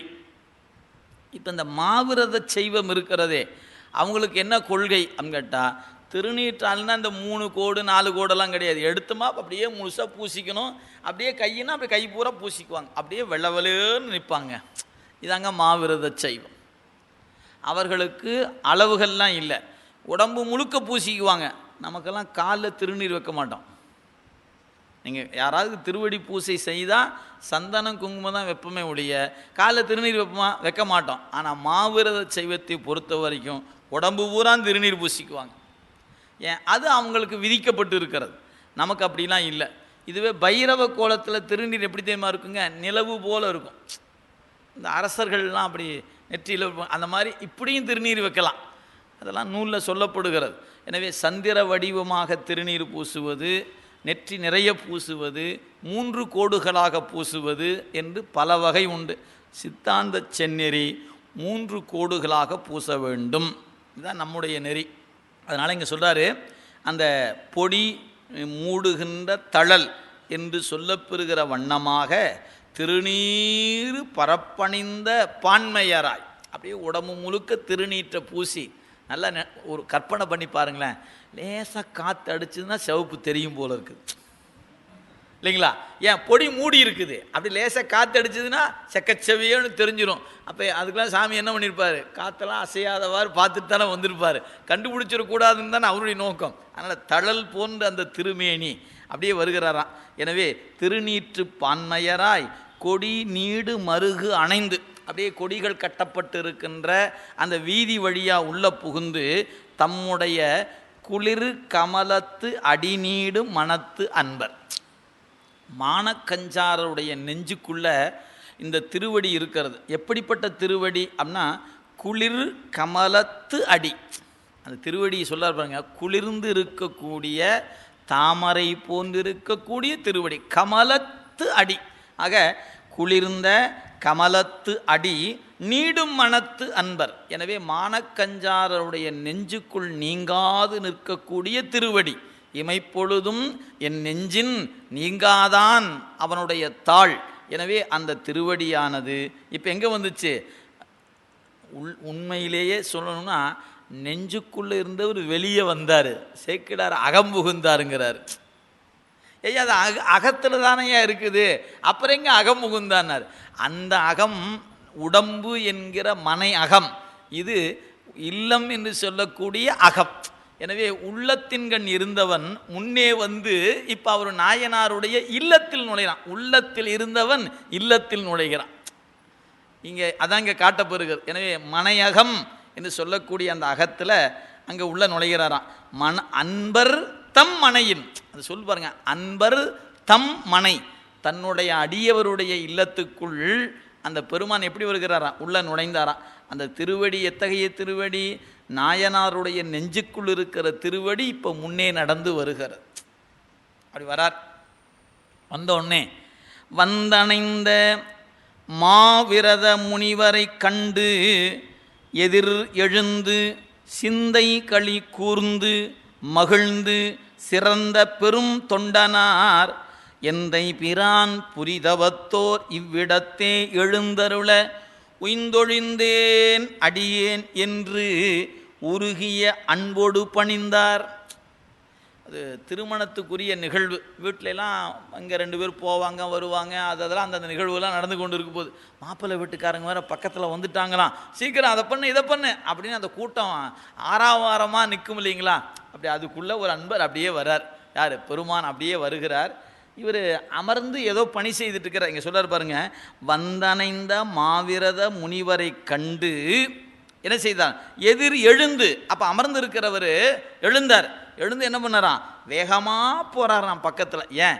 தன்னுடைய மகளுடைய திருமணத்தில் ஒரு சிவனடியார் ஒருவர் வருகை தந்திருக்கிறாரே, அப்படி ஏன் இதுகாரும் பார்க்க எல்லாரும் சிவனடியாராக இருந்தாலும் கூட இவரை இதுவரை பார்த்ததில்லை. ஏன் அவருடைய கோலத்தை காணும்போது எல்லாரும் நெத்தியில் 3 கோடா திருநீர் பூசி இருந்தா, நெத்தி ஊரான் திருநீர் பூசி ஒருத்தர் நிற்கிறாரே, உடம்பு ஊரான் திருநீர் பூசி நிற்கிறாரே, இவர் புதுமையாக அல்லவா இருக்குது, இவரை நாம் இதுவரை பார்த்ததில்லை. எனவே அப்படியே அந்த கோலத்தை காணும்போது சிகையும் அதன் கண் இருக்கக்கூடிய திருநீரும் காதில் இருக்கக்கூடிய குண்டலம் என்று சொல்லக்கூடிய வகையில் அந்த எலும்பு மாலையில் அணிந்திருக்கக்கூடிய ஒன்றும் எல்லா கோலம் உடையவராகிய மாவிரத சைவரை கண்ட மாத்திரத்தில் ஒரு பெரும் மகிழ்ச்சி, சிந்தை களி கூர்ந்து மகிழ் சிறந்து பெரும் தொண்டர் ஆக நம்முடைய மானக்கஞ்சாரராகிய பெரும் தொண்டனார் நேராக அவரை போய் பார்த்தாரு, வணங்கினார்.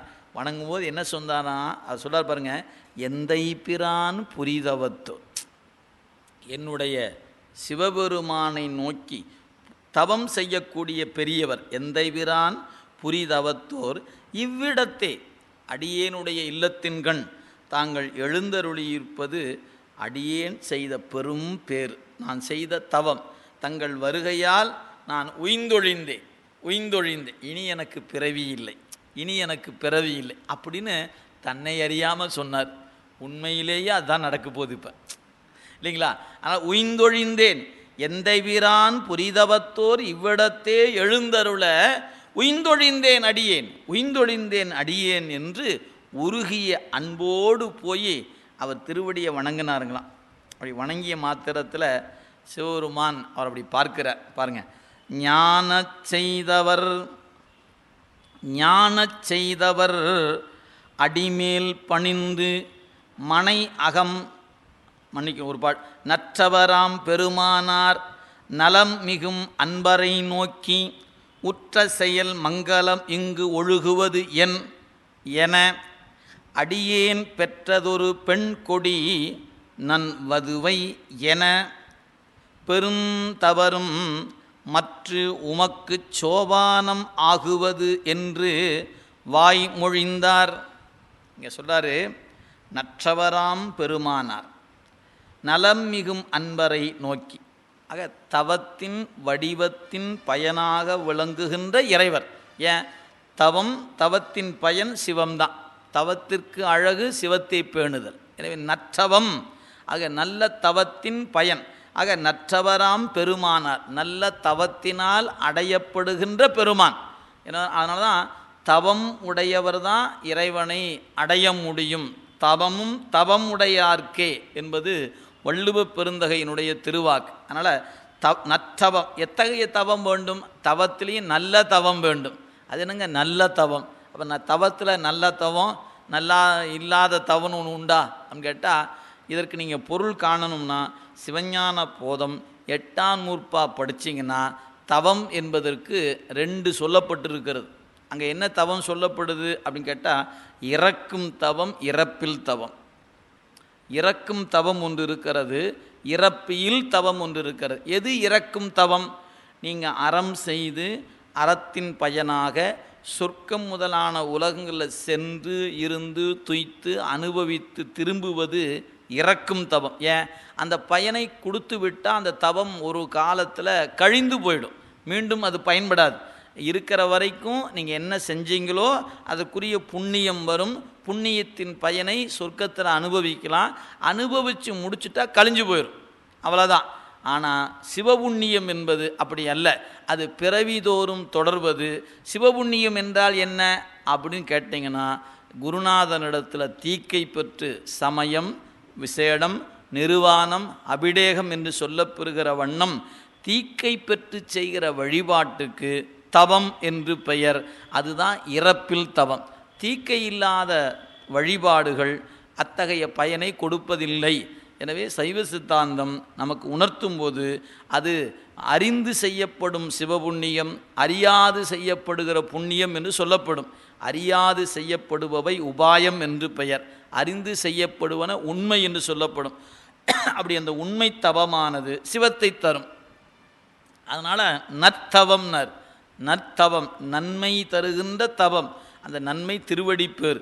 எனவே திருவடிப்பேற்றை தருகின்ற அந்த தவத்தின் பயனாக விளங்குகின்ற பெருமான் நற்றவராம் பெருமானார் நலம் மிகும் அன்பரை நோக்கி. இப்போ அந்த முத்தி என்று சொல்லப்பெறுகின்ற வீட்டின்பத்தை பெறுவதற்கு தகுதியுடையவராக நிற்கிறார் மானக்கஞ்சார். அதனால் இங்கே சொல்கிறாரு நலம் மிகும் அன்பரை நோக்கி. அந்த நலம் மிகும் அன்புன்னு சொன்னார் பாருங்க, அப்படியே சிவபுராணம் பாருங்க. கலந்த அன்பாகி கசிந்து உள்ளுருகும் நலந்தான் இல்லாத சிறியேற்கு நல்கி. அப்போ இங்கே நலம் எது? அடியாரை காணும்போது கண்டு நெஞ்சம் நெக்கு உருகி கண்கள் கண்ணீர் பெருக்கோடு நிற்பது நலம். அந்த நலம் மிகும் அன்பரை நோக்கி. இப்போ அந்த சொல் பார்த்துக்கொண்டீங்க. நலந்தான் இல்லாத சிறியேற்கு நல்கி. எந்த நலம் இல்லாத அப்படின்னு கேட்டால் அங்கே சொன்னார், அந்த பெருமானை நினைந்து கசிந்து நிற்கக்கூடிய நலம். அந்த நலம் இல்லாதிருக்கக்கூடிய எனக்கு அவன் நல்கினான் என்பது மணிவாசகர் வாக்கு. அது இங்கே வச்சு பார்த்தீங்கன்னா நலம் மிகும் அன்பரை நோக்கி. அது சுவாமி பார்த்து சொன்னாராம், உற்ற செயல் மங்களம் இங்கு ஒழுகுவது என். அவர் பார்த்து, என்னமோ உங்கள் வீட்டில் ஏதோ மங்கள செயல் நடைபெறும் போல் தெரிகிறதே, என்ன அப்படின்னு ஒன்றும் தெரியாதவர் போல் கேட்டார். அவர் கேட்குறாராம், என் அப்படின்னு கேட்டாராம். உடனே அந்த நம்ம மானக்கஞ்சாரர் இறைவனை வணங்கி கொண்டு, சுவாமி அடியேனுடைய பெண் குழந்தை, அந்த பெண் குழந்தைக்கு இன்று திருமணம். அப்படியா? சுவாமி கேட்குறார் பாருங்க, அடியேன் பெற்றது ஒரு பெண் கொடி, ஒப்பற்ற குழந்தை.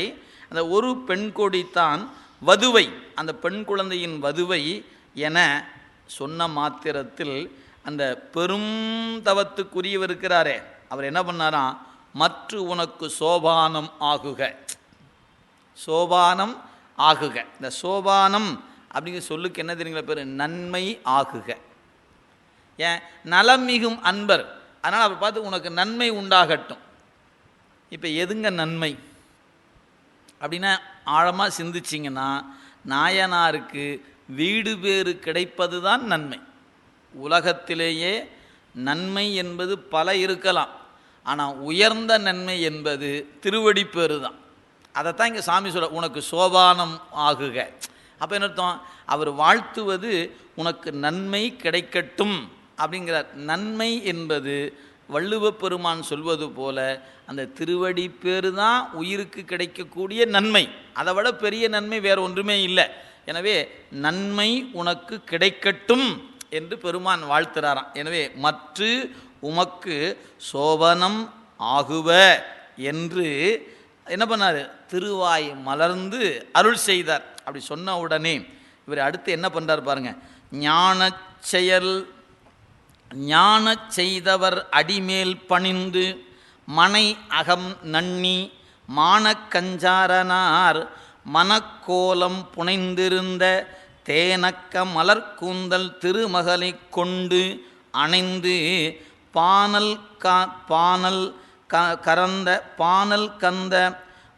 பானல் கறந்த மறைத்து வரும் அவரை பணிவித்தார்.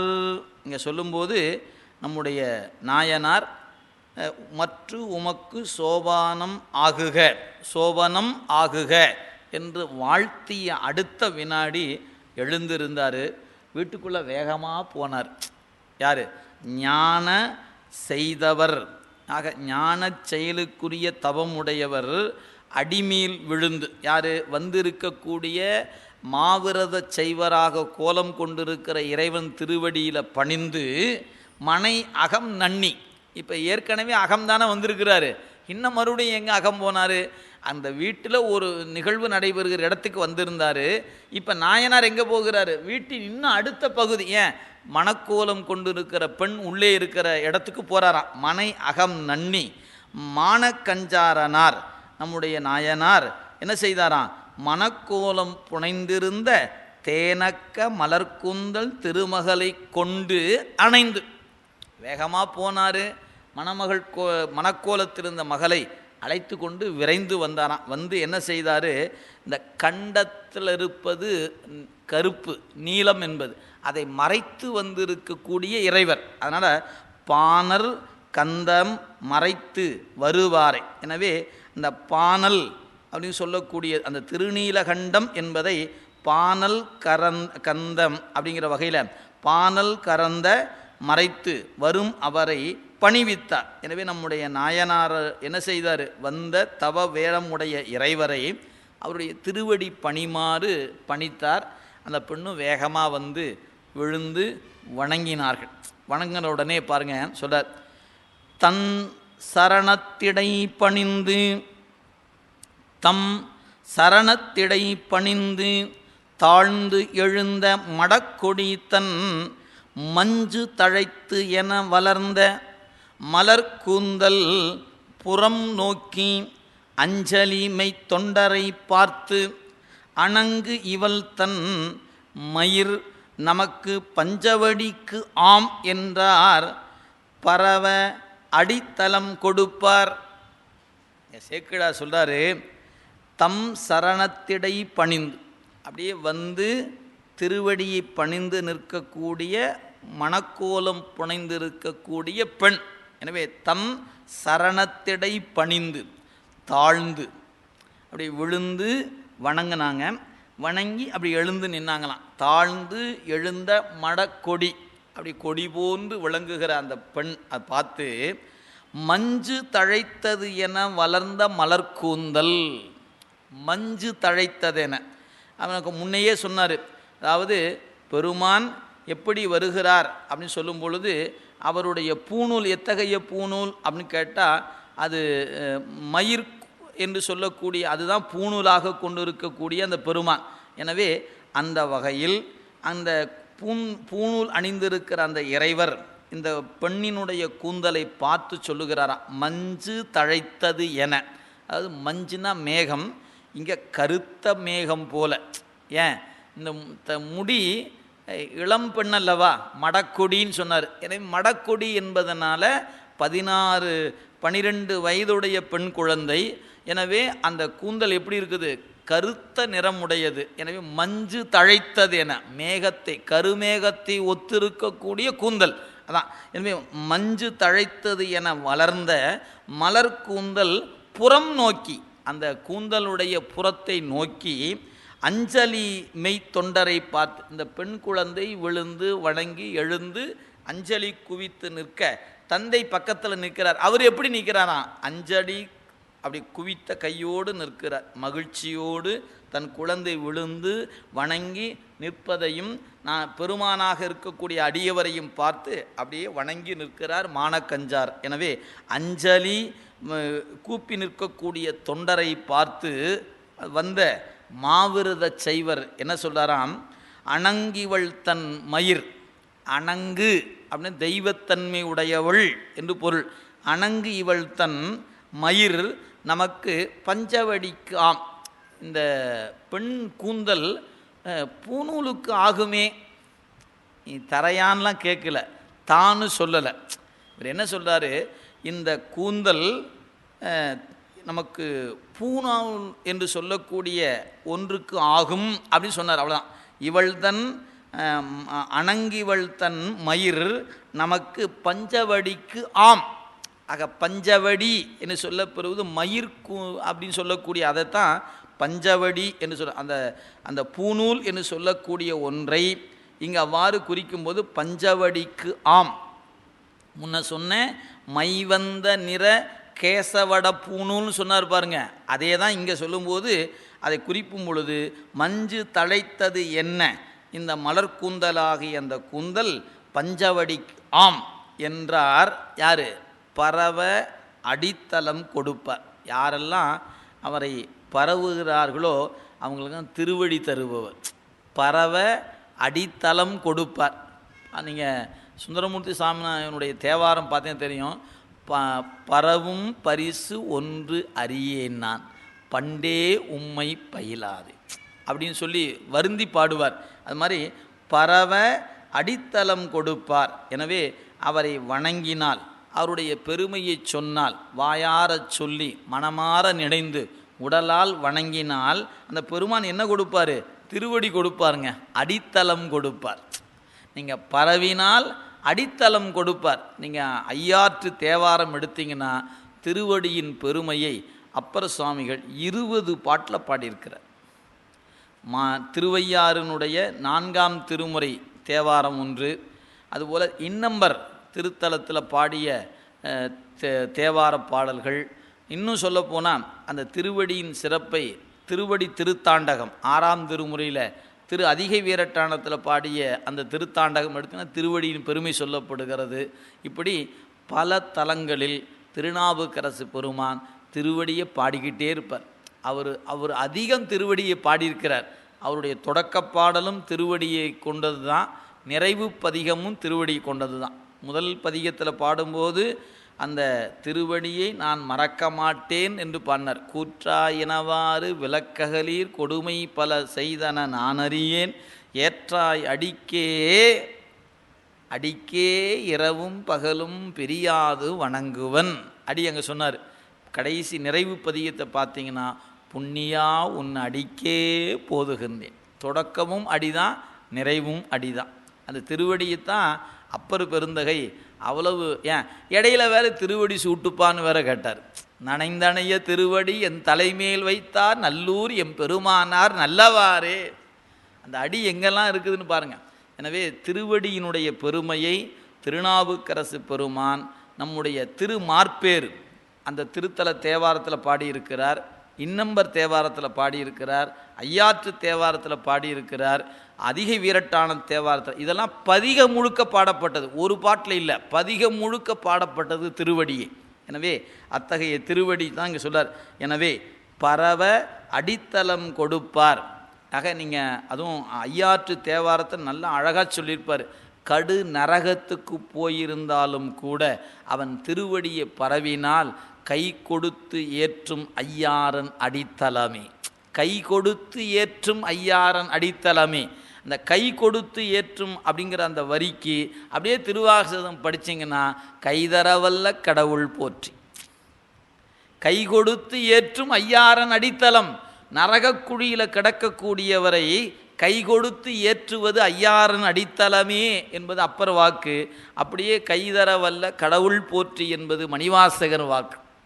இதான் இங்கே பரவ அடித்தளம் கொடுப்பார். யாரெல்லாம் அவனை போற்றி பரவுகிறார்களோ அவர்களுக்கெல்லாம் என்ன கொடுப்பாராம்? திருவடி கொடுப்பாருங்க. எனவே இறைவனை பரவுனா என்னையா கிடைக்கும்? கேள்வி கேட்குறாங்களே நம்மளை பார்த்து, சாமியை கும்புறையே உனக்கு என்ன கிடைக்கும்? என்ன கிடைக்குமா? கிடைத்தற்கரிய திருவடி கிடைக்கும். ஏன் இந்த திருவடியை காசு கொடுத்தெல்லாம் வாங்க முடியாது. நீங்கள் ஏதாவது எத்தனை கோடி செலவு பண்ணாலும் வாங்கிட முடியுமா என்ன? இல்லை. அன்பினால் பரவினால் தான் அந்த திருவடி நமக்கு கிடைக்கும், இல்லைன்னா கிடைக்காது. எனவே பரவ அடி கொடுக்கக்கூடிய அந்த திருவடி. எனவே பரவ அடித்தளம் கொடுப்பார். அப்படி சொன்னாராம். என்னென்னு, இந்த கூந்தல் பூநூலுக்கு ஆகுமே அப்படின்னு சொன்னார். எனக்கு கூடுலாம் கேட்கல. நீங்கள் சில பேர் பார்த்தீங்கன்னா ஒரு இயற்கையாக ஒருத்தருக்கு ஒரு அன்பு நிலை இருக்கும். இப்போ நம்ம வீட்டுக்கு போகிறோம், அப்படியே அந்த ஷோகேஸில் நிறையா பொம்மை புத்தகம் இப்படி நிறையா வச்சுருக்கான்னு வச்சுக்கங்களேன். நாம் இங்கேருந்து போனி பார்த்துன்னு ஆகா எங்க இது ரொம்ப அழகாக இருக்குதே, எங்கே வாங்கினீங்க, என்ன வாங்கினீங்க, எங்கே இதெல்லாம் கேட்டுகிட்டே இருப்பீங்க. அவர் சொல்லுவார், சிரிச்சுக்கிட்டே சொல்லுவார், நீங்கள் எடுத்துகிட்டு போங்க வீட்டுக்கு அப்படின்றார். ஐயா நீங்கள் சும்மா நான் கேட்டேங்க வச்சிட்றேங்க அப்படிமா. இல்லைங்க, உண்மையாலுமே தான், நீங்கள் எடுத்துகிட்டு போங்க, நீங்கள் நம்ம வீட்டுக்கு வந்திருக்கிறீங்க, எங்கள் நினைவாக இருக்கட்டும், எடுத்துகிட்டு போங்க. அப்படியெல்லாம் கொடுக்குறவங்க இன்றைக்கி இருக்கிறாங்க. நீங்கள் இன்றைக்கே அப்படி இருக்காங்கன்னா அன்னைக்கு எப்படி இருந்திருப்பார்? இது திருவடிக்கு ஆகும் அப்படி சொன்னதாங்க தாமதம். உடனே என்ன பண்ணாராம் அந்த பாரு சொல்லுங்க, அருள் செய்த மொழி கேளா அடற்சுரிகை தனை உருவி பொருள் செய்தாம் என பெற்றேன் எனக்கொண்டு பூங்கொடி தன் இருள் செய்த கருங்கூந்தல் அடியில் அரித்து எதிர் நின்ற மருள் செய்த பிறப்பு அறுப்பார் மலர் கரத்தினிடை நீட்ட. விழுந்து வணங்கி அந்த பெண் அப்படி நிற்கிறாங்க. பக்கத்தில் இவர் நிற்கிறாரு. சுவாமி பார்த்து சொன்னாராம், இது பஞ்சவடிக்காம், அவ்வளோதான், நான் ஒன்று கேட்பேன் கொடுப்பீங்களா? இயற்பகையாற்று போய் அப்படி தானே கேட்டார். இசையலாம் எனில் இயம்பலாம், நான் உனக்கு நீ தருவியாப்பா? நான் கேட்டால் சுவாமி நீங்கள் என்ன கேட்டாலும் கொடுப்பேன். அந்த மாதிரி இங்கே ஏதாவது கேட்டார்? அதெல்லாம் இல்லை, சும்மா சொன்னார். இது கூந்தல் நல்ல பூநூலுக்கு ஆகும் போல இருக்கிறது, பஞ்சவடிக்கு ஆம், அவ்வளோதான் சொன்னார். இதை காதுக்குள்ளே போச்சோ இல்லையோ அதான் சொன்னார். அருள் செய்த மொழி கேளா, அது காதுல போய் அந்த சொல் முடிவதற்குள்ள இவர் தான் சேனாபதியாச்சே, உடைவாளை உருவினாருங்க. அடல் சுரிகை தன்னை உருவி பெரும் வாழ் வச்சுருப்பாங்க, அது போர்க்களத்தில் பயன்படுத்துவது.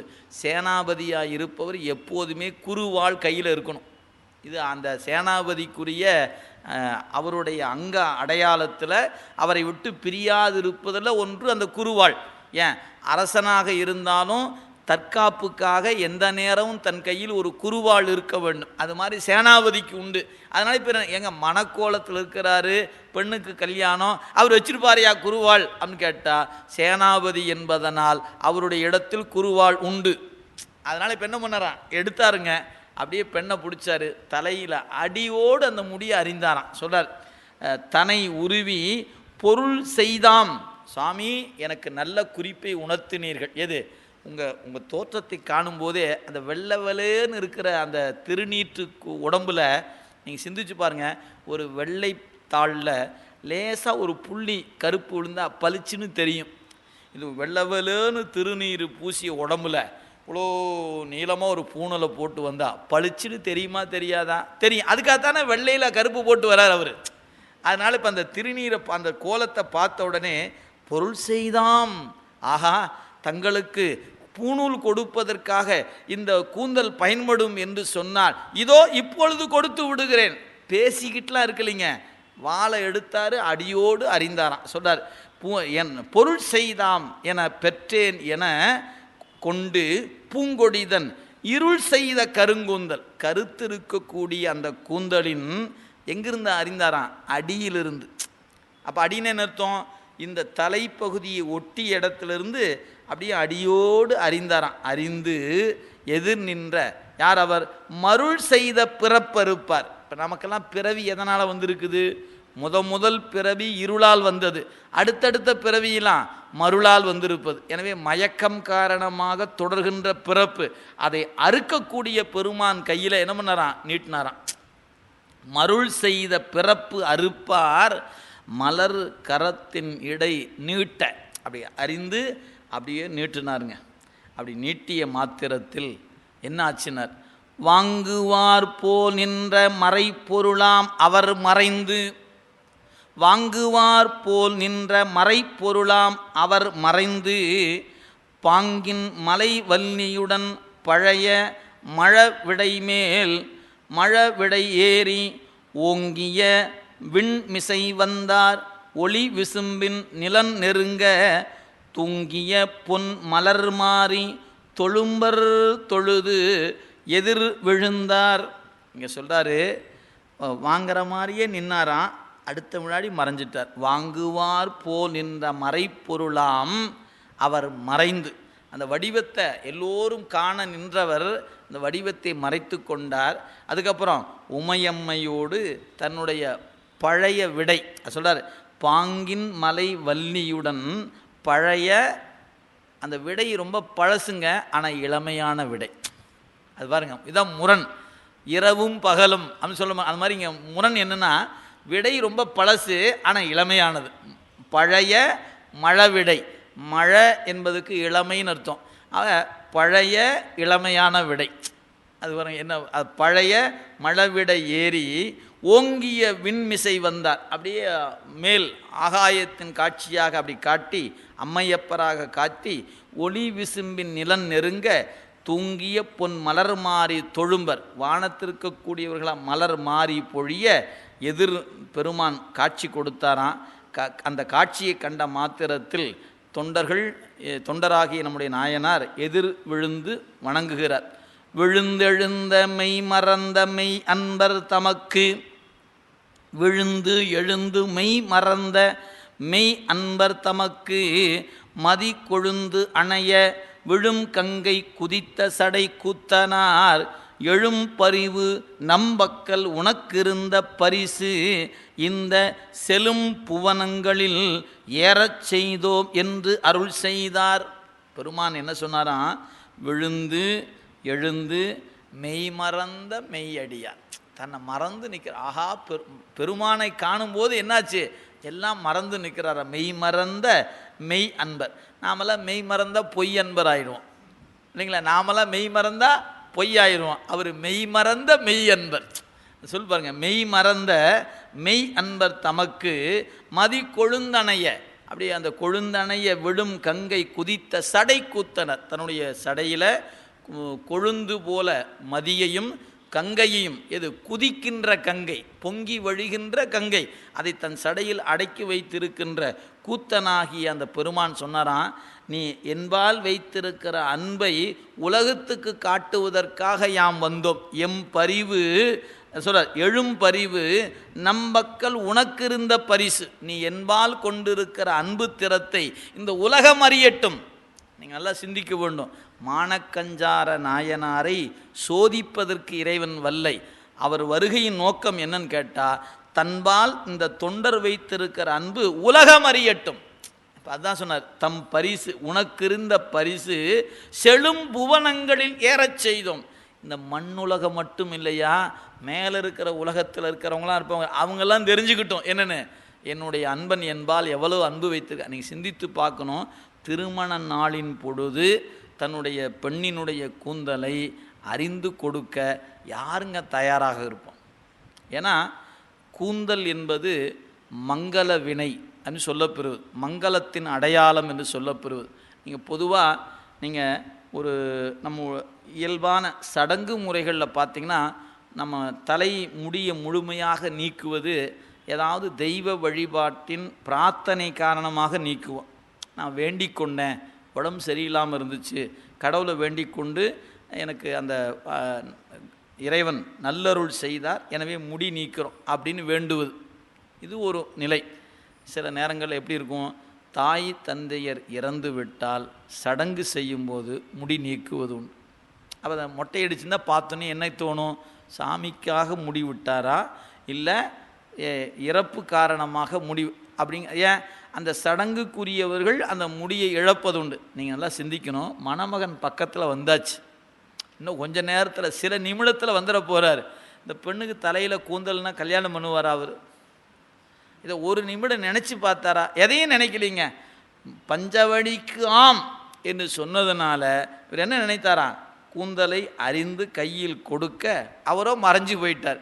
மறைஞ்சு போனது மட்டுமல்ல, உன்னுடைய அன்பு திறத்தை உலகம் அறியட்டும், புவனங்கள் அறியட்டும் என்று நாம் செய்த செயல் என்று பெருமான் அருள் செய்தாராம். அப்படி செய்த மட்டுமல்லங்க, அதுக்கப்புறம் என்ன நடந்துச்சுன்னார், அப்பொழுதே நாயனாரை தன் உலகத்துக்கு அழைத்துட்டு போயிட்டார். சொல்கிறார் அடுத்த பாட்டில் பாருங்கள், மருங்கு பெரும் கணநாதர் பொற்றிசைப்ப வானவர்கள் நெருங்க விடைமேற்கொண்டு நின்றவர் முன் நின்றவர் தாம் ஒருங்கிய நெஞ்சோடு கரங்கள் உச்சி மேல் குவித்து ஐயர் பெரும் கருணை திறம் போற்றும் பெரும் பேறு நேர் பெற்றார். இந்த கூந்தலை கொடுக்க வந்தவர் என்னானார் அப்படின்னு கேட்டால், பெருமான் முன் தோன்றி நிற்க அப்படியே அந்த தோற்றத்தை காணும்போது கைகள்லாம் தலைக்கு மேலே குவித்து கண்ணீர் பெருக்கோடு வணங்கி நின்ற நாயனார். எனவே மருங்கு பெரும் கணநாதர் போற்றிசைப்ப, கணங்களெல்லாம் போற்றி வணங்க சிவபெருமான் வானவர்கள் நெருங்க விடை மேற்கொண்டு நின்றவர் யார், விடவ வாகனத்தில் அம்மையோடு நின்ற அந்த பெருமான் தன் முன் நின்றவராகிய மானக்கஞ்சாரருக்கு முன் நின்றவர் தாம் ஒருங்கிய நெஞ்சோடு கரங்கள் உச்சி மேல் குவித்து, அப்படியே கைகளை தலைக்கு மேலே குவித்து வணங்கி நிற்கக்கூடிய, நெஞ்சம் இசைந்து நிற்க தலைக்கு மேல் கை குவித்து நின்று வணங்குகிற அன்பரை கண்டு பெரும் கருணை திறம் போற்றி, அந்த கருணை திறத்தினால் என்ன பண்ணாராம், பெரும் பேறு நேர் பெற்றார். ஏன் பேரு அப்படின்னு சொன்னார் பாருங்க. ஏன் உலகச் சார்புகளை விடுவதும் சிவச்சார்பை பெறுவதும், இதுக்கு தாங்க வீடு பேருன்னு பேர். வீடு பேருன்னு என்னென்னா விடுவதும் பெறுவதும். எதை விடுவது எதை பெறுவது அப்படின்னா, உலகச் சார்புகள் அனைத்தையும் விடணும். உடம்பு உடம்பால் கூடியிருக்கிற அத்தனையும் விடுவது விடுவது, பெறுவது எது, சிவபெருமானை பெறுவது. அதனால அதுக்கு பேர் பேருன்னு பேர். நம்ம பேருன்னா நிறைய பேர் உண்டு, பிள்ளை பேர், அந்த பேர் இந்த பேர்லாம் நிறைய சொல்லுகிறோம். எல்லாவற்றையும் விட சிறந்த பேர் வீடு பேர். அந்த வீடு பேற்றினை நேர் பெறுகிறார் நாயனார். இப்போ நீங்கள் சிந்திக்க வேண்டும், திருமண பந்தல் திருமணச் சூழல், உறவினர்கள் எல்லோரும் கூடி நிற்கிறாங்க. மானக்கஞ்சாரரை இறைவன் அழைத்து கொண்டான்.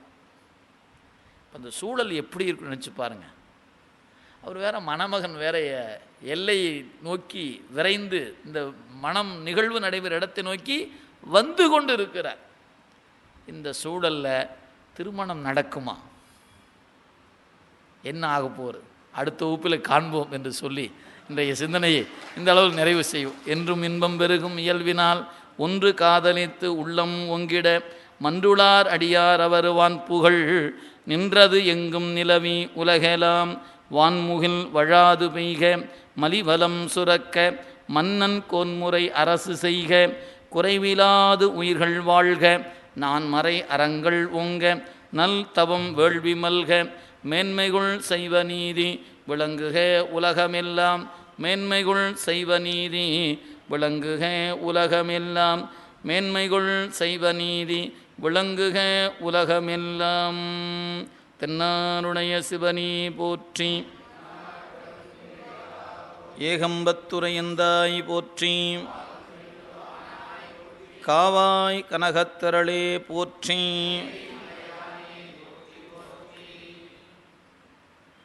ஐந்தெழுத்து பெருவேள்வி. திருச்சிற்றம்பலம். ஓம் நம சிவாய சிவாய நம. ஓம்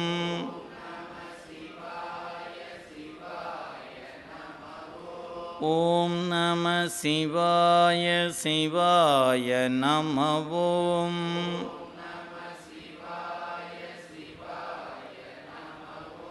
ஓம் நம சிவாய சிவாய நம. ஓம்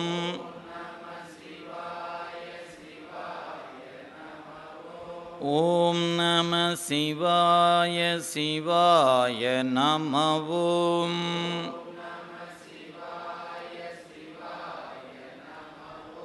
ஓம் நம சிவாய சிவாய நம. ஓம்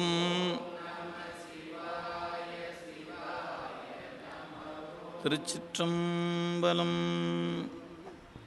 தென்னாடுடைய சிவனே போற்றி.